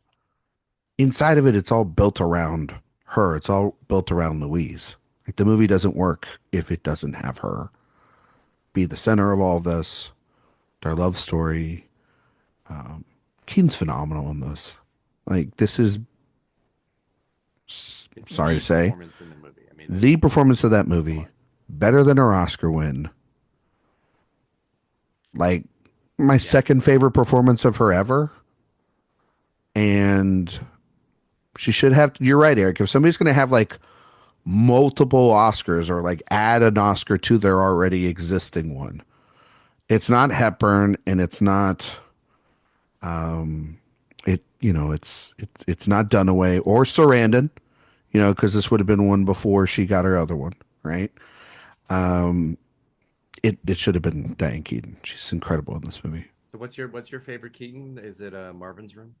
It's Something's Got to Give. I think that's her best performance. Like truly, I no, it's not Marvin's Room. Jesus Christ.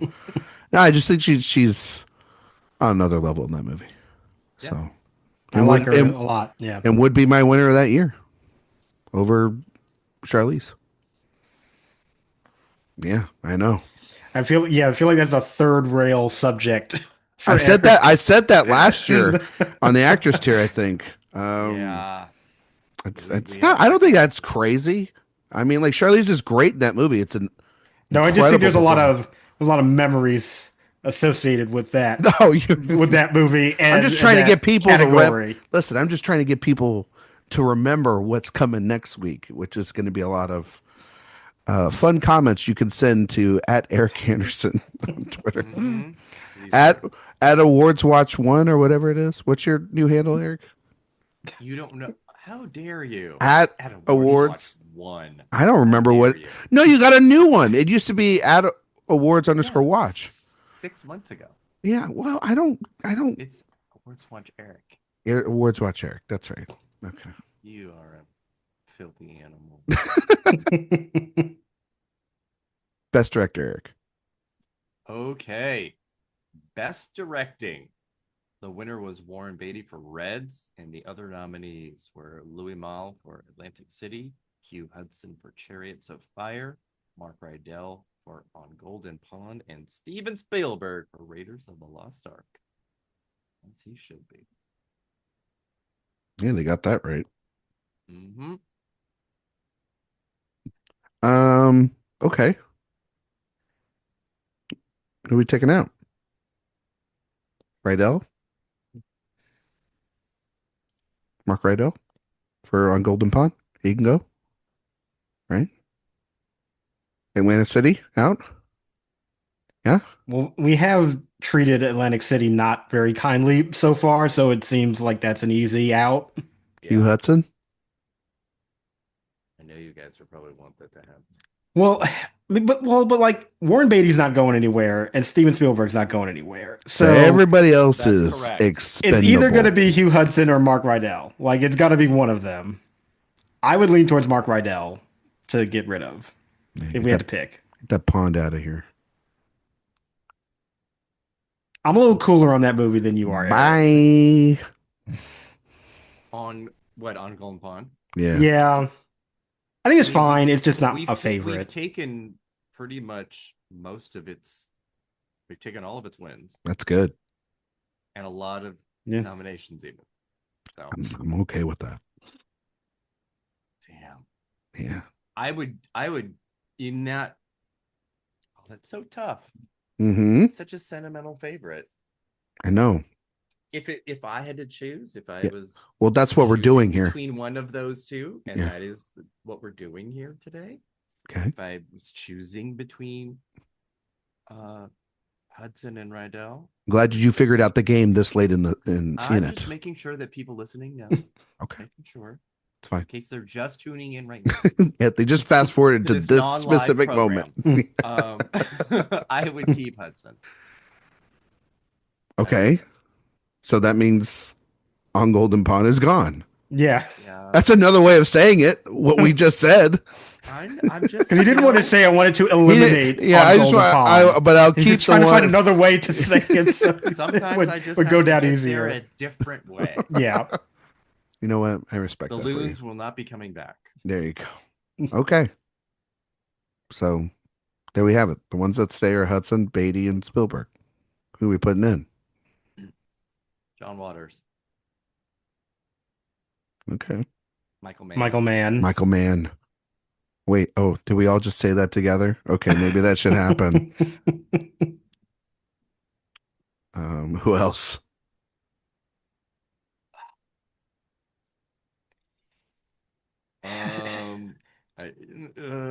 See, the problem is like I do have a name, but I don't think he's getting in because he's awful. But I know the name you're thinking of, I think. Say it, Josh.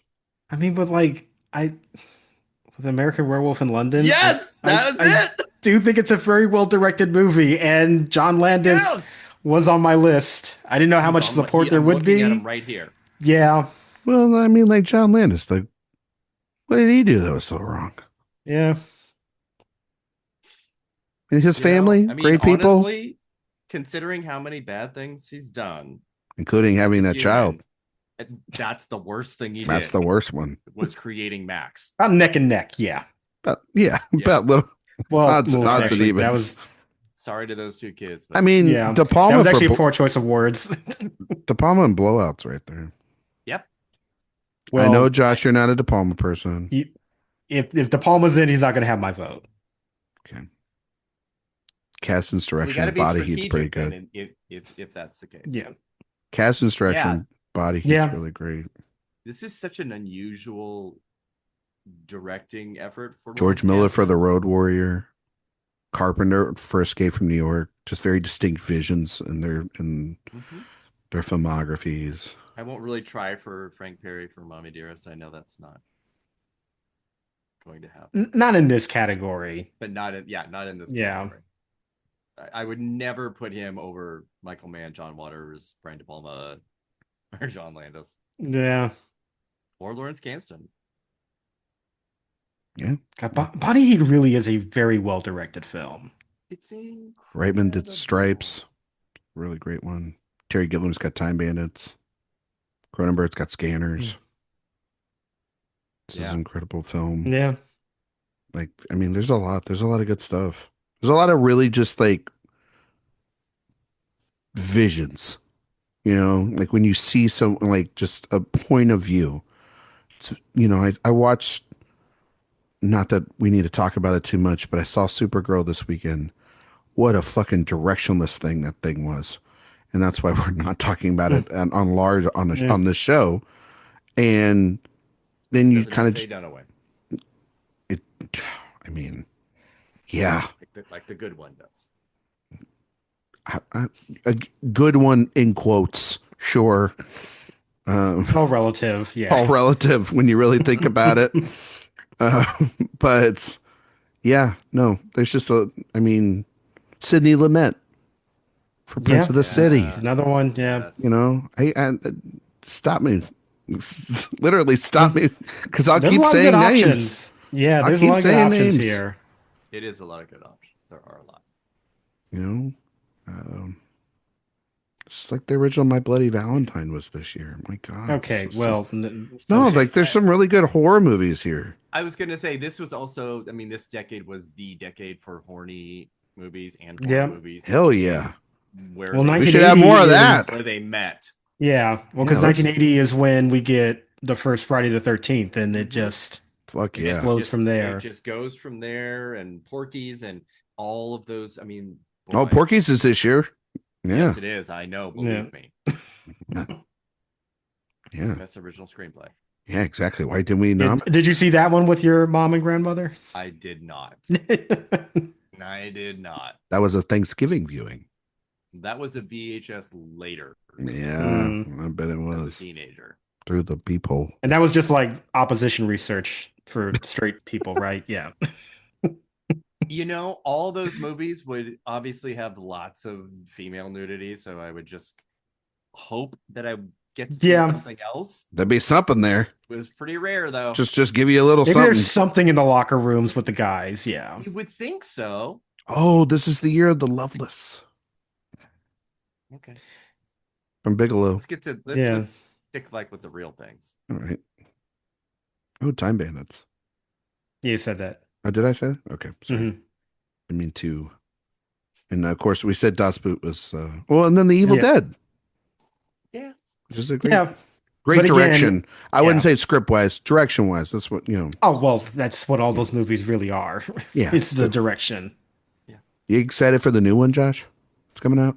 The new Evil Yeah, Dead. I think the trailer gave away a little bit too much. They're giving away in terms too many of the kills. Yeah, but I'm always down for an I Evil kind of Dead like that movie. none It's of them fun. are connected. They're just doing their own thing now. It's like, hey, every couple of years, we're just going to put that book in a different setting and kill a bunch of people. And we're just, it works. Don't break the formula. No, don't do it.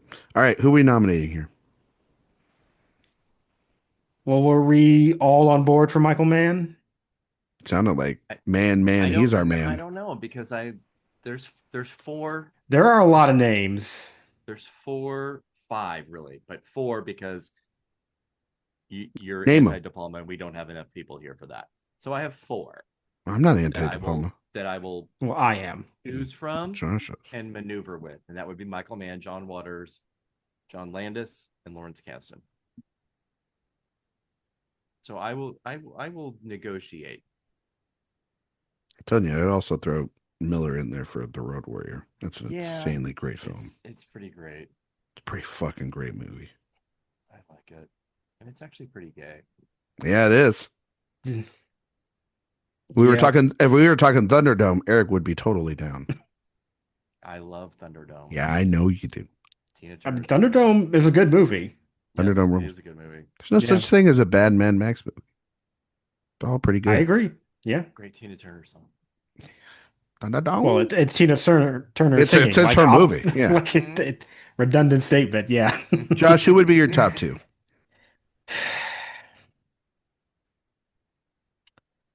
Hmm. I know it's tough. I think my top 2 are. Say the problematic You know what? thing, Josh, because You I know know what? you I'm- want to. I'm gonna say John Landis is one, and Kasdan is my other.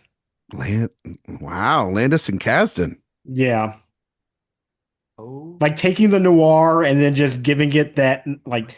new blood, and we're in the 80s. It can be as sexy as it should have been back then, but now we can like really steer into it, and it's just sweaty, hot atmosphere. Like it's really one of the hottest movies you've seen. Like yeah.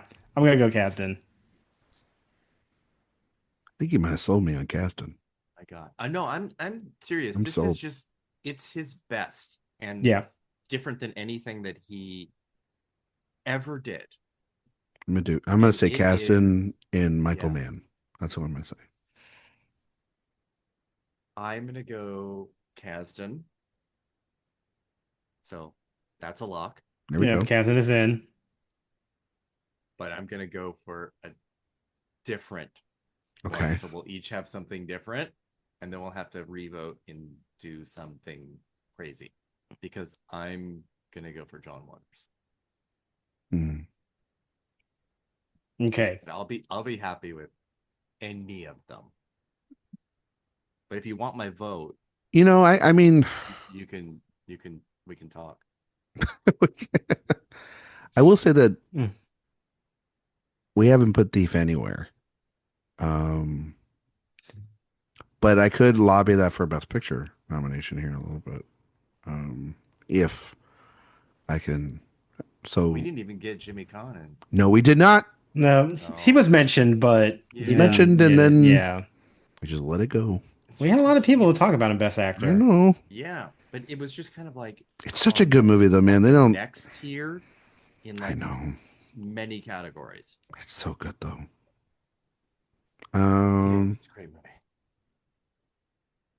Oh man, this is tough because But I love Erik, Kasdan's we did do John Waters in screenplay, so he is nominated.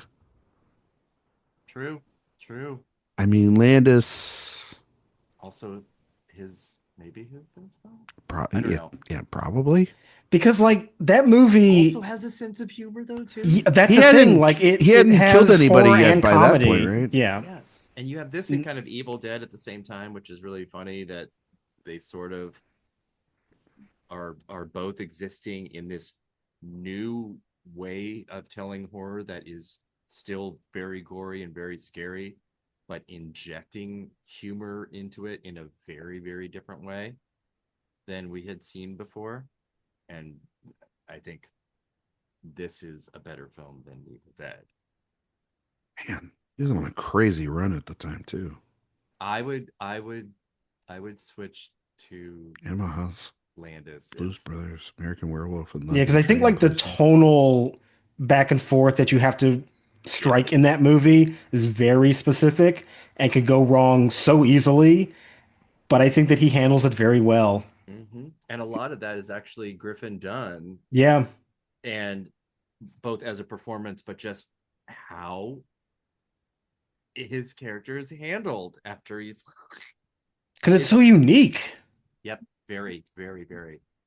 Okay, yeah, I'll go for Landis since we do already have John Waters. This is a great candidate for canceled directors' ideas for a director watch thing that we've been thinking about. I think you've talked about that before. We have. No, we've talked about like if we could get away with a whole year of just canceled directors. Yep. Landis would be a prime candidate. Yeah. Literally killed somebody. You know. Well, multiple people. Yeah. But, yeah. And his son. You know. So. Well, yeah. Well, that his counts. son, that counts. He killed good taste. Yeah. God. Damn. Yeah. Okay. So John Landis, Loris Kasdan, Warren Beatty, Hugh Hudson, and Steven Spielberg. Poor Hugh Hudson feels like such a sneak in that group. Again, Erik, you go back to like you hate the British upper lip film. It's like, well, then if you put it up against the I'm just saying, like you're saying that to me, and I'm like, and then you put it up against these 4 other films. It's like, but I mean, that's the conventional one out of all of them. At that point, just a journeyman directorial effort. Yeah, and then everyone else here is just like swinging. Yeah, they're just like, just going to batting. This is actually going to be incredibly hard. Erik. You should not have said that. Who are you going to give the win to? All right. So I don't think that Steven Spielberg should have 3 directing Oscars. Well, I mean, you don't necessarily have to. If I'm using crystal ball technology here. Well, we didn't start the game technically when we first started doing retrospectives, but we did talk about we talk about context of wins all the time. No. Future and past. No, I know, but hang on, listen to me, please. Is that we did talk about his year in 94. No, 93, right? It was 93 was his Oscar year with and we did individuals at that time rather than when we did this. Which is why I've always said we should go back and do this game for that format. Litigate our own litigation. Well, like do the proper litigation on. I do kind of want to do it again, but I know that I don't have final say on that. But no, Josh, 93 is really maker. Josh, you're the makers of the rules. You can do whatever you want. But I remember us all, or at least most of us, you and Erik, I know, aren't. You wouldn't give him the Oscar for Schindler's List. He was not my best director winner in 93. He wasn't mine either. Absolutely not. And I know Erik is more of a Shakespeare in Love. He doesn't even make the best war film with Saving Private Ryan. Nope. In that year, that's their line for me. So I wouldn't give it to him then either. So it would be very deserved for this. Correct. But we don't exist in a world where he would never not yet. have one. Not yet. Not yet. We're going to get there. Yes. We're going to get there. But I mean, it's true. We could take away both of those and then this would be his only. All right. So I don't know. He's a maybe. He's a maybe. Lawrence Kasdan. It's a great nomination. Great gowns, beautiful gowns. I'm glad that he's here. Same for John Landis. Glad that we have them here. Okay. I'm not going to go with either of those. Okay. So I think that really just boils down to Warren Beatty keeping his Oscar. Well, you didn't say Hugh Hudson yet. I already said Hugh Oh. Hudson is kind of the sneak here, and I would not pick him amongst this group. Okay. So yeah, it it goes love the nomination. back to Beatty. Yeah. But I think Beatty is my winner. Although Spielberg is actually like, he's really right there. And the only reason I'm not picking him is because of the two that he has later. I think the only reason why. Not with this group, probably down the road. Josh. I am going to pick Steven Spielberg. I do love what Beatty does with that movie with Reds. There's no doubt about it, but there is just like every frame of Raiders is just iconic. And I think it, once again, very easy to dismiss it as just, oh, that's blockbuster Hollywood filmmaking. But like Spielberg invented that. You know, he is the reason why you feel like you can be dismissive of it because he literally laid that foundation. And it is a exciting and thrilling film, but it can be emotional too at the same time. And that filmmaking is just sort of unmatched. And there are times when maybe I wouldn't say it is my like I don't think it's his best movie, but in terms of what I would rewatch all the time from Spielberg, like that's obviously way up there. And it is my favorite Indiana Jones film just of the entire series. Yes. So yeah, I'm gonna vote for Steven Spielberg. Raiders of the Lost Ark is my favorite Steven Spielberg. So I think that I think it's a perfect film. Like there's no meat I'd take off that bone. It's an incredible. Oh, I'd take plenty of meat off that bone. Oh, I know what you. Wait a minute. Wait a minute. Wait a minute. Wait a minute, ma'am. You meant this is an end of Here, so here's the thing. I, in my heart, feel a split coming for me. The problem is that Steven Spielberg's not nominated as a producer of Raiders of the Lost Ark. And so he could not receive an Oscar if we did that here.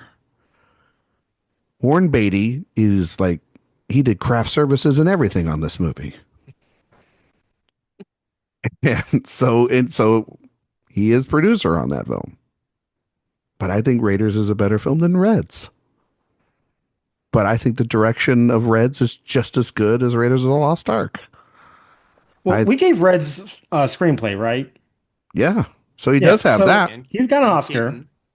And Keaton and But Stapleton. like Beatty's specifically would have an Oscar because we gave him screenplay. So True.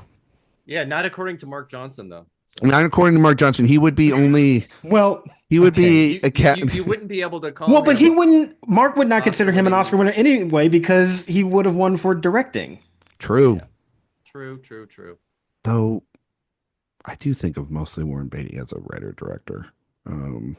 That also, but he's always in every one of his films. I mean, I think he's just the whole. He's just package. Warren Beatty. You know what I mean? Like Yeah. he's He's the whole package. Quadrant type in it. Yeah.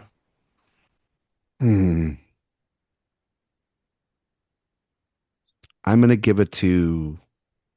Fuck. This is tough. This is tough. Eric's not wrong. Do you want me to make it easier? I'm gonna keep it with Warren Beatty. Mm. Okay, because I was just gonna switch. You were gonna switch? Yeah. Fine, then we'll switch. Steven Spielberg. I think I want Steven Spielberg, honestly. Yeah, because then we don't have to worry. Then, do you think that if he wins for something like this, or Jaws, or Close Encounters, or anything early in his career, do you think we don't get a lot of the Oscar Beatty crap that we got like later in his life? You think we get like a whole different set of films? I think that it's Oscar Beatty for that purpose, but I don't think that's what it is. No, but I'm just like, do you think we get like Amistad? Do we get Empire of the Sun? I mean, I still think we do because I think Spielberg still has the kind of sentimental. Yeah. I get War Horse. Yeah, I still think we get it's those like- movies. You know, Yeah. to Okay. be I think honest. he tells the stories that he wants to tell. Okay. I'm just I don't think that would really change much. okay. And it also goes back to the like I remember that Rebecca Miller documentary from last year, Mr. Scorsese, and talking about how like Marty's feelings about getting it later than getting it early. And Steven Spielberg had a different kind of philosophy about that. Like he wanted it for this early stuff. Yeah. And he didn't get it, and he was pissed. He was pissed about it, yes. And rightfully so. Steven Spielberg gets the win. And takes it. Sorry, Sophia. Sorry, so she's gonna get mad at. Well, I We don't think gave she'll him get. screenplays. I don't think We she'll gave him get mad. screenplay, I don't though. think she'll get Keaton mad at the this. win. Yeah, we gave it to Keaton. He won screenplay, so yeah. It's Raiders of the Lost Ark. You can't get mad at that. You can't get I mad think at that. We righted a big wrong. Yeah, it's Raiders of the Lost Ark. No one's gonna get Yeah. mad at that. If we gave it to Hugh Hudson, I think she'd have a problem with that. People would have a problem with. Sorry, I'm not trying to be mean to him, but I'm just saying he was the sneak. All right, best picture. Chariots of Fire, Atlantic City, On Golden Pond, Raiders of the Lost Ark, and Reds. We can eliminate up to 3 here. Well, I don't think that's gonna happen. I know. I don't. I know exactly what those 3 would be for me. Well, I don't think we're kicking out 3. I would only Not keep Raiders of the kicking out Lost Ark and Reds. That's all I would keep. No, I would keep Chariots of Fire. Okay. Josh, you keeping Chariots of Fire? Or are you keeping Atlantic City finally? After all that, Yeah, After all that that. was the time when it deserves to stay. I would keep Chariots of Fire. Okay. So Atlantic I'm City. even letting my nostalgia not override because I do love the Golden Pond so much. You relate to it more now than you did when you saw it at 10. Go fuck yourself. Don't you I ever mean, use that? I do have to be honest with you, Eric. I did put on Golden Pond to And rewatch it. He thought of you. Well, no, it's just I stopped after like half an hour, and I was kind of know. bored. Sorry. It's I mean, Jane Fonda's little like backflip off the pier. It's like this is like you've been waiting to do this your whole fucking life. This is like your whole arc. Really? Like your son has a better arc than you do. Come on. I don't like that. Yeah. But I love the movie and I don't care. It's a generational movie for me. And I got movies like that too, where there's The a Greatest sentimental Generation. crave. Yeah. It's all the generations. Yeah. The generation that survived World War I and 2. That kid's Gen X now, so that kid is me. let's just say it. All right, get off the diving board and pick some other films. Let's go. Yes. Yeah. Okay. What are we picking here? Oh my god. I mean, Million things. this is where I can say Thief. Yeah, I was gonna say You Thief. can say it. I can say it I can again. also Did it say get completely Mommie Dearest. ignored today? That's not gonna happen. Prince of the City, I really do like. Prince of the City, Mhm. Blowout, Body Heat. Have Lawrence Kasdan in there, and We don't need to do any more of the Body Heat would be a super cool nomination. great 4K that they just released on Criterion for that, by the way. Road Warrior, My Dinner with Andre, Fox and the Hound. Box on the Hound, Polyester. Polyester, Obviously. Scanners, Time Bandits, Stripes. I like Stripes. I like Arthur. Yeah. There's a lot. Oh, Taps was this year. Okay. I was thinking about that. I was thinking about wanna that. Find a place for, Timothy Since Hutton it's about to be the year of Cruise. or Sean Penn. Oh my god. Was Yeah. that in his 3-minute trailer for Digger? Was that in there? One of the most masturbatory things ever. And I was thinking of Josh the whole time being like, of course, this would be for an Inarritu film. Yeah. Yeah. Well, that actually feels more like Tom Cruise pushing that himself. It's great. It feels like- I'm looking forward to it. I'm looking forward to that Oscar campaign from him. It Yeah. feels like he watched the end of Jay Kelly and said, I want one of those. I literally, like in a group chat, called it his Jay Kelly montage that he put together. Yeah. It is. One of my favorite things I got to talk to Noah Baumbach was like, why not more Michael Clayton though in that montage? Could have just put the whole ending of Michael Clayton in there, and that would have been enough. It's one of the great Well, we movies needed of- room for the Midnight Sky. and we needed it for the Monuments Men and Leatherheads. You know. Anyway, we could throw Ragtime in here. This is its chance. What is wrong with you? Having fun today. Great right, Muppet what- Caper. Oh, Haven't really mentioned it, but I haven't yeah. really mentioned it, Yeah, but we I do only love a just Muppet film. got brought What if up we put in- Polyester and the Great Muppet Caper in and just moved on with our day? Has John Waters done things with the Muppets? Like acting? Oh, I acting. was gonna be I was like- like, well, Wait a minute. no, Josh, Yeah. that's Honestly, coming to a I- different criterion. Yeah. box set. I mean, I'm sure his Crazy. fist has been in there in some Oh, aspect, there but it yeah, is. I mean, like, has there been creative projects that he's done? taking with a the whole Muppets? new Yeah. meaning to Good Morning Baltimore. You Yeah. know? Oh, my God. Yeah.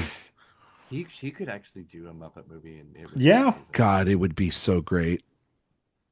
Anybody should do a Muppet movie. We should have more Muppet About that movies. now. Well, that is always the case. I miss this era of when the Muppet movies were like this, where the Good. Muppets were the ensemble. Yeah, I was it was about to kind say of like they were good. Yeah. and they were Yeah. good and Muppet No. Caper is so good. so good.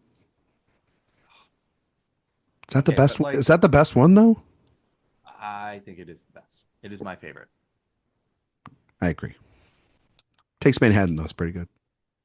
It is good. It's no Jason Takes Manhattan, but sure. Listen, we're gonna go back in time. Jason X should have put that up for Best Picture. I'm just gonna put it on. Jason was in space, guys. Yeah. In space. Fast and the Furious. Put those two together. Oh my Fast God. versus Jason Vin X. Diesel versus Jason Voorhees. Sign me the fuck up. Wow. You know how much money that would make? $10. Yeah. Oh, it would make so much money. Because It I would would not. rent out screenings. Okay. Sound of Freedom style.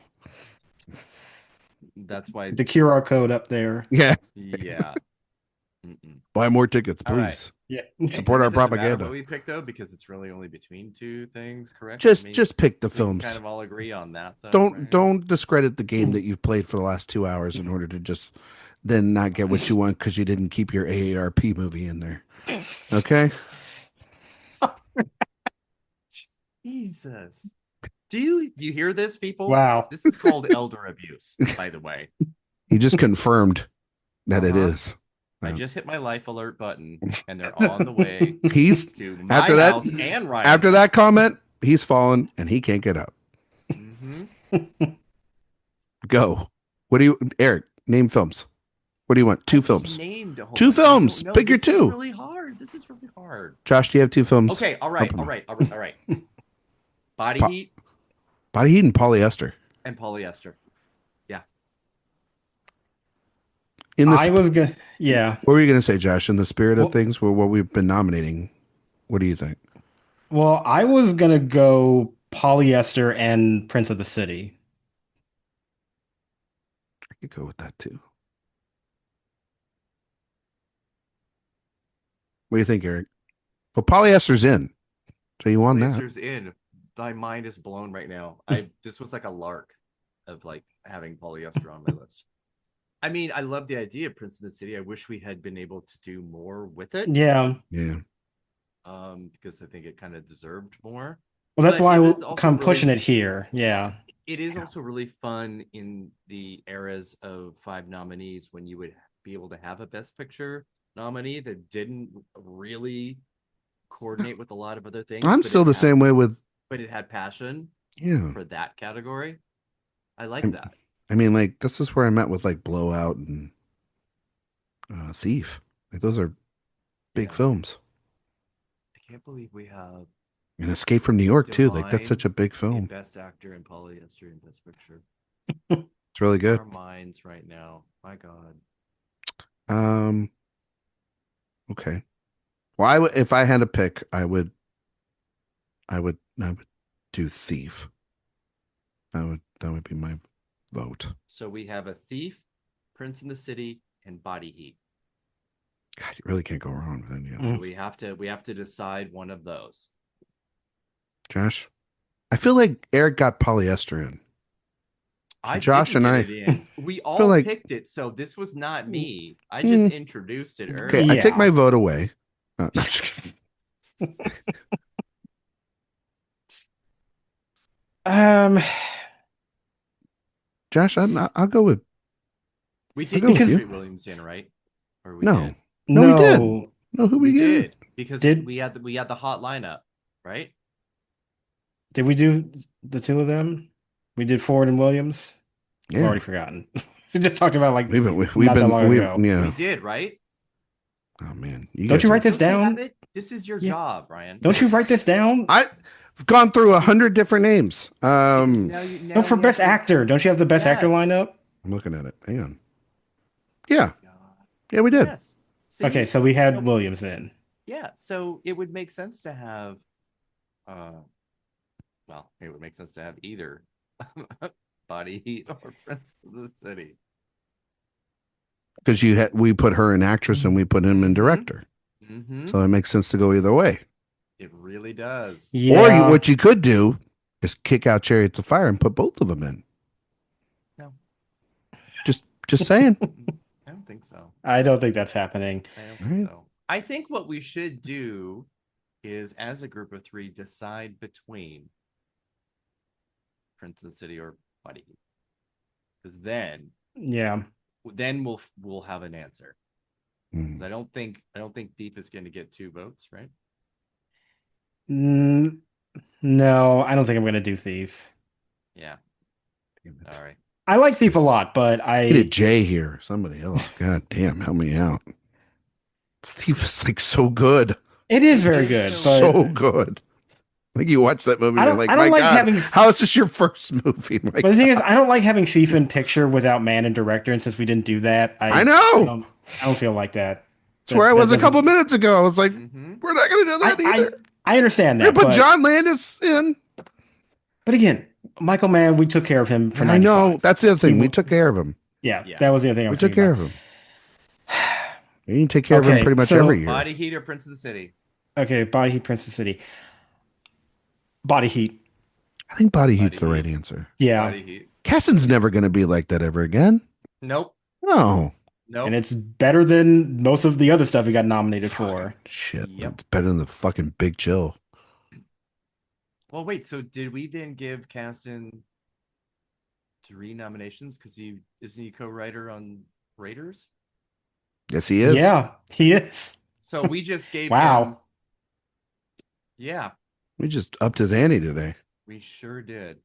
Body Heat, Deserved. Polyester, It's crazy. Chariots of Fire, Raiders of the Lost Ark, and Reds. That's The Wow. Academy could never. Yeah, I'm about to say, yeah. our okay. This is one of our wildest lineups, though. I think. My goodness. Now that we've done this, we gave This one happens actually when you have like 3 people. Because it reminds me when we gave Best Picture to Bamboozled. I Great- don't think that it would was have a great happened if it day. was we more all than walked away 3 of happy us. there. More people would never have happened. I Never don't in a think so. million years. So sometimes you get these Sometimes it works out. combinations. Yeah. Sometimes you get great winners like that. Spielberg won director. So I get to do the split over here. I'm going to give it to Reds for Best Picture. If we were going to do an epic or, based off sort of historical events, Reds is better. Always has been than Chariots of Fire. It's just a big achievement for Beatty, who I feel coming off the 70s, leading into this. Like, it kind of weirdly like mirrors a lot of Redford, where it's just like the buildup of this guy for such a long time. But when you nail it, you nail it. Movie flies. Like its pacing is incredible for a film that's talking about all these politics and spanning times and this romance and everything. It's got everything you want in a big epic. I give it a Reds, even though Raiders of the Lost Ark is the greatest action movie ever made. It's Spielberg's best. We gave him director. He's gonna be fine. He'll walk away a happy camper. I'll give it to Warren Beatty for Reds for this monumental achievement. Josh. I am going to go with Raiders of the Lost Ark. Okay. I mean, as you said, it is very perfect. And Yeah, I'm just gonna stick with it. It's a fine pick. It's a fine film. Eric, you have Well, the well, well. deciding vote. This is where Well, exactly he wanted to well, be. well. How did this ever happen? I'm So absolutely here's Eric's just case for stunned. polyester. Um, Don't I don't tempt me. don't tempt the fates. Um okay. So where before I said I was allowing myself to separate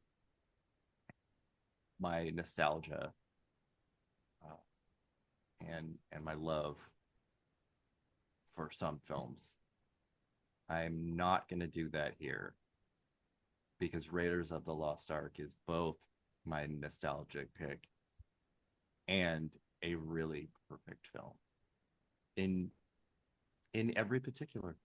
And I mean, Spielberg and Ford are the reason for that. In different hands, it's just it would never be that good. So it's yeah, and I just love the idea of a movie like this being able to win because it's sort of I don't know, it's kind of like the bridge over the River Kwai kind of. There's a feeling of that type of movie and storytelling, but it has such a not an 80s mentality, but there's just something about the ability to merge humor, action, drama, emotion that it just I don't know. It's a perfect cocktail. Yeah, taking that old material that the old movie serials, but really modernizing it in a way that still feels very fresh and inventive, just like what Lucas was doing with Star Wars. I would actually this is even more successful Much more. than what Lucas did with Star Wars, to be honest. Which I mean, Spielberg is a better director than George Lucas, so that's the reason for that. So yeah, Yes. I think the way that it can take this familiar material, but infuse this like energy to it that feels so of the moment, but also throwback at the same time. It's like, oh, it's such a great balance to strike, and I really do think it does it flawlessly. Yep. Correct me if I'm wrong. We have given Spielberg now two best pictures with Jaws and Raiders of the Lost Ark because we True. gave it to him for Yeah, Josh. we gave it to Did him we for give him Jaws. director too? No, Did we give it to Altman? Kubrick. Kubrick Kubrick won for Barry Lyndon. for Barry Lyndon. Okay. So Good that's why year. also I kind of voted for Warren Beatty there too. Um, but you can't get mad at Raiders of the Lost Ark. It's like No. it's a perfect film. I love Reds, and I want for the record, so then Sophia doesn't kill me. I voted for Reds, Sophia. I want you, if you're listening out there, to know I voted for Reds. Well, and I would also just like to say to Sophia, if Jay was here, I would have defended Warren Beatty being hot because I know that is the touchy subject, but I would have been on your side and made the point very often. To be fair, if I Jay would have was backed here, that up. if Jay or Karen was here, I think the Raiders of the Lost Ark votes would have been very much Yeah. heavier than even That's today. true. That's true. Yeah. It is. That's the thing about a movie like that. And why?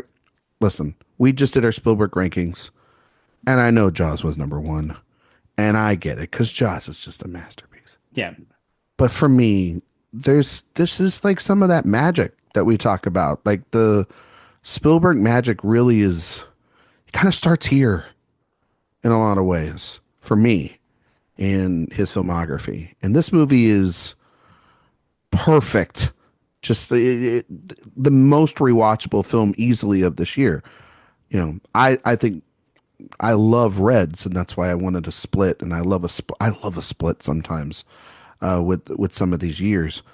But you can't deny. I mean, what Spielberg's doing here. It makes sense. All the technical categories that it won, we giving it to Ford, giving it to Spielberg. It makes sense for it to win Best Picture as well. Because even still, like Reds was an achievement, but and it was nominated for a ton, but Raiders still won more Oscars than it in the original telecast. So, and we gave Diane Keaton and Beatty the Oscar in other categories. So, it seems like a good balance. Seems like we did a good job love today. What we did here. I think it was a good job. We did a great thing today. I like how you're like saying that. We did a great job today, honey. We really did. Like, you know, like Nobel Peace Prize, great. I just throwing it out there. Feels like New York film. I think it's like New York Film Critics Circle. Do you think that that's how they feel when they're done and they're like, you know what, we didn't even have to take a lunch break today? You know what I mean? So, no. Adapted screenplay winner was Prince of the City. Original screenplay was Reds. Supporting actor stayed with John Gielgud. Supporting actor stayed with Maureen Stapleton. Best actor went to Harrison Ford. Raiders of the Lost Ark. Best actress went to Diane Keaton. We completely destroyed on Golden Pond today. We blew up the pond. That pond's dried up. Yeah, it's dried up. Not any moisture in sight. Best director Steven Spielberg and best picture to Raiders of the Lost Ark. Incredible. Wow. Incredible. We did it. Good job, everybody. Good set of winners. Good set of winners. Josh, tell everybody where they can find you and all your work on the internet. You can find me on Twitter, Blue Sky, and Letterboxd at JR Parham, and you can find my work at Next Best Picture and AwardsWatch. Erik Anderson. Well, I'll just remind Ryan again where he can find me on Twitter, and that's at AwardsWatch Erik. And everywhere else is at AwardsWatch. Yeah. Yes. See how I could get that mixed up? No, actually, no. Do you think I just look at your Twitter all day long? Now. Do you think I just look at your Twitter all day long like I don't have a life? Pretty sure you do. You're kind of obsessed. Kind of not actually happening. Yeah. I need the little Make-A-Wish, little snappy thing. Okay. All right. We really gone the distance this episode. Did you say about the newsletter? All that stuff? Oh, yes, sure. Subscribe to the newsletter. We are in late June, early July. So we're kind of in the summer blockbuster era, but Emmy voting is done. Emmy nominations will be July 8th, which will give us a lot to talk about who got in and who was snubbed and why. Correct. You can find me on Twitter, Instagram, Letterboxd, Blue Sky at Ryan McQuade 77. See, it's the same consistent handle everywhere. You can find all my work here at awardswatch.com. If you like podcasts, we have the Director Watch podcast that's going on right now. We're in our Christopher Nolan movie series. Last week was another, I would say just as much as the Reds episode that you should listen to, is the spirited debate between myself, Cody, and Josh trying to get Jay to understand why he's wrong about Interstellar, which was a great episode. Which I think it was a very good episode, and honestly, one of the least tangent-filled episodes. So take that how you will. Gonna tell you. Also a rare episode that has 2 guests. Yes, very rare. Very rare that that's the case. Big, important film. Interstellar is why we did that. This week, we will have an episode on Dunkirk with our own Trace Sever. It's a great episode. Another episode very on point. We didn't really go on a lot of tangents with Trace. We usually do. And it's been a great series so far. We've got pretty much everything recorded leading up to The Odyssey, which we will have as a main show here in a couple of weeks. Can't wait to be on that show, which I absolutely will be on. He's being facetious. You heard it here, listeners. I will be on The Odyssey. We already have our guest booked, and he's not one of them, and we just can't make it happen. As much as he's trying to do it, we're not going to have anything forced upon us. It's what the people want, and I don't think anybody really is asking for it. No one has gone in my DMs. They're like, they're already coming in. They're actually just like, can he talk about something else? Episode. Like, can he worry about other things? Like, when his best picture predictions and stuff are going up on the website and all that, can he worry about that? Literally 2 days ago. There you go. Good job. You can also find us on all the places that you can get your podcasts, iTunes, Spotify, 5-star reviews. We greatly appreciate it. Like Erik said, sign up for the newsletter. It's the best place to get all your news, reviews, interviews. There's a ton of festival stuff that's going to start getting announced here soon. There'll be tons of more Emmy interviews and things that are coming up on the West Side, that's the best place to do it. Next week, we will be back. If you've loved this banter today, it's going to just keep it up to next week. We are doing our annual tier ranking episode. This year in 2 parts, it will be over the best supporting actress category. As of now, it is a full room, 6 people. We're going to split it up, randomize those winners and talk about them and putting them in a tier ranking. I've heard all your feedback from last year from Erik and various other channels. And guess what, folks? We're going to be just as unfiltered this year as last year. And I still don't care because our opinions are going to be absolutely hysterical, divisive, fun, you name it. It's going to be a wild, fun 2 weeks. And harsher, I think, on some of these performances, honestly. Probably so. It's going to be very tough to see. I don't think we're going to be fighting that much over what S tier is and what that means for us this go around. As we were. Oh, just wait till Jamie Lee Curtis is in the S tier. Then we'll talk. Wow. Oh, did I say S? I meant F. F. There you go. Whoops. There you go. Alert. But that's going to be a great thing we do over the next 2 weeks before obviously leading up to our Odyssey episode and a couple more episodes that we have this summer before the fall festival season. Thank you all so much for listening, and we will see you all next time.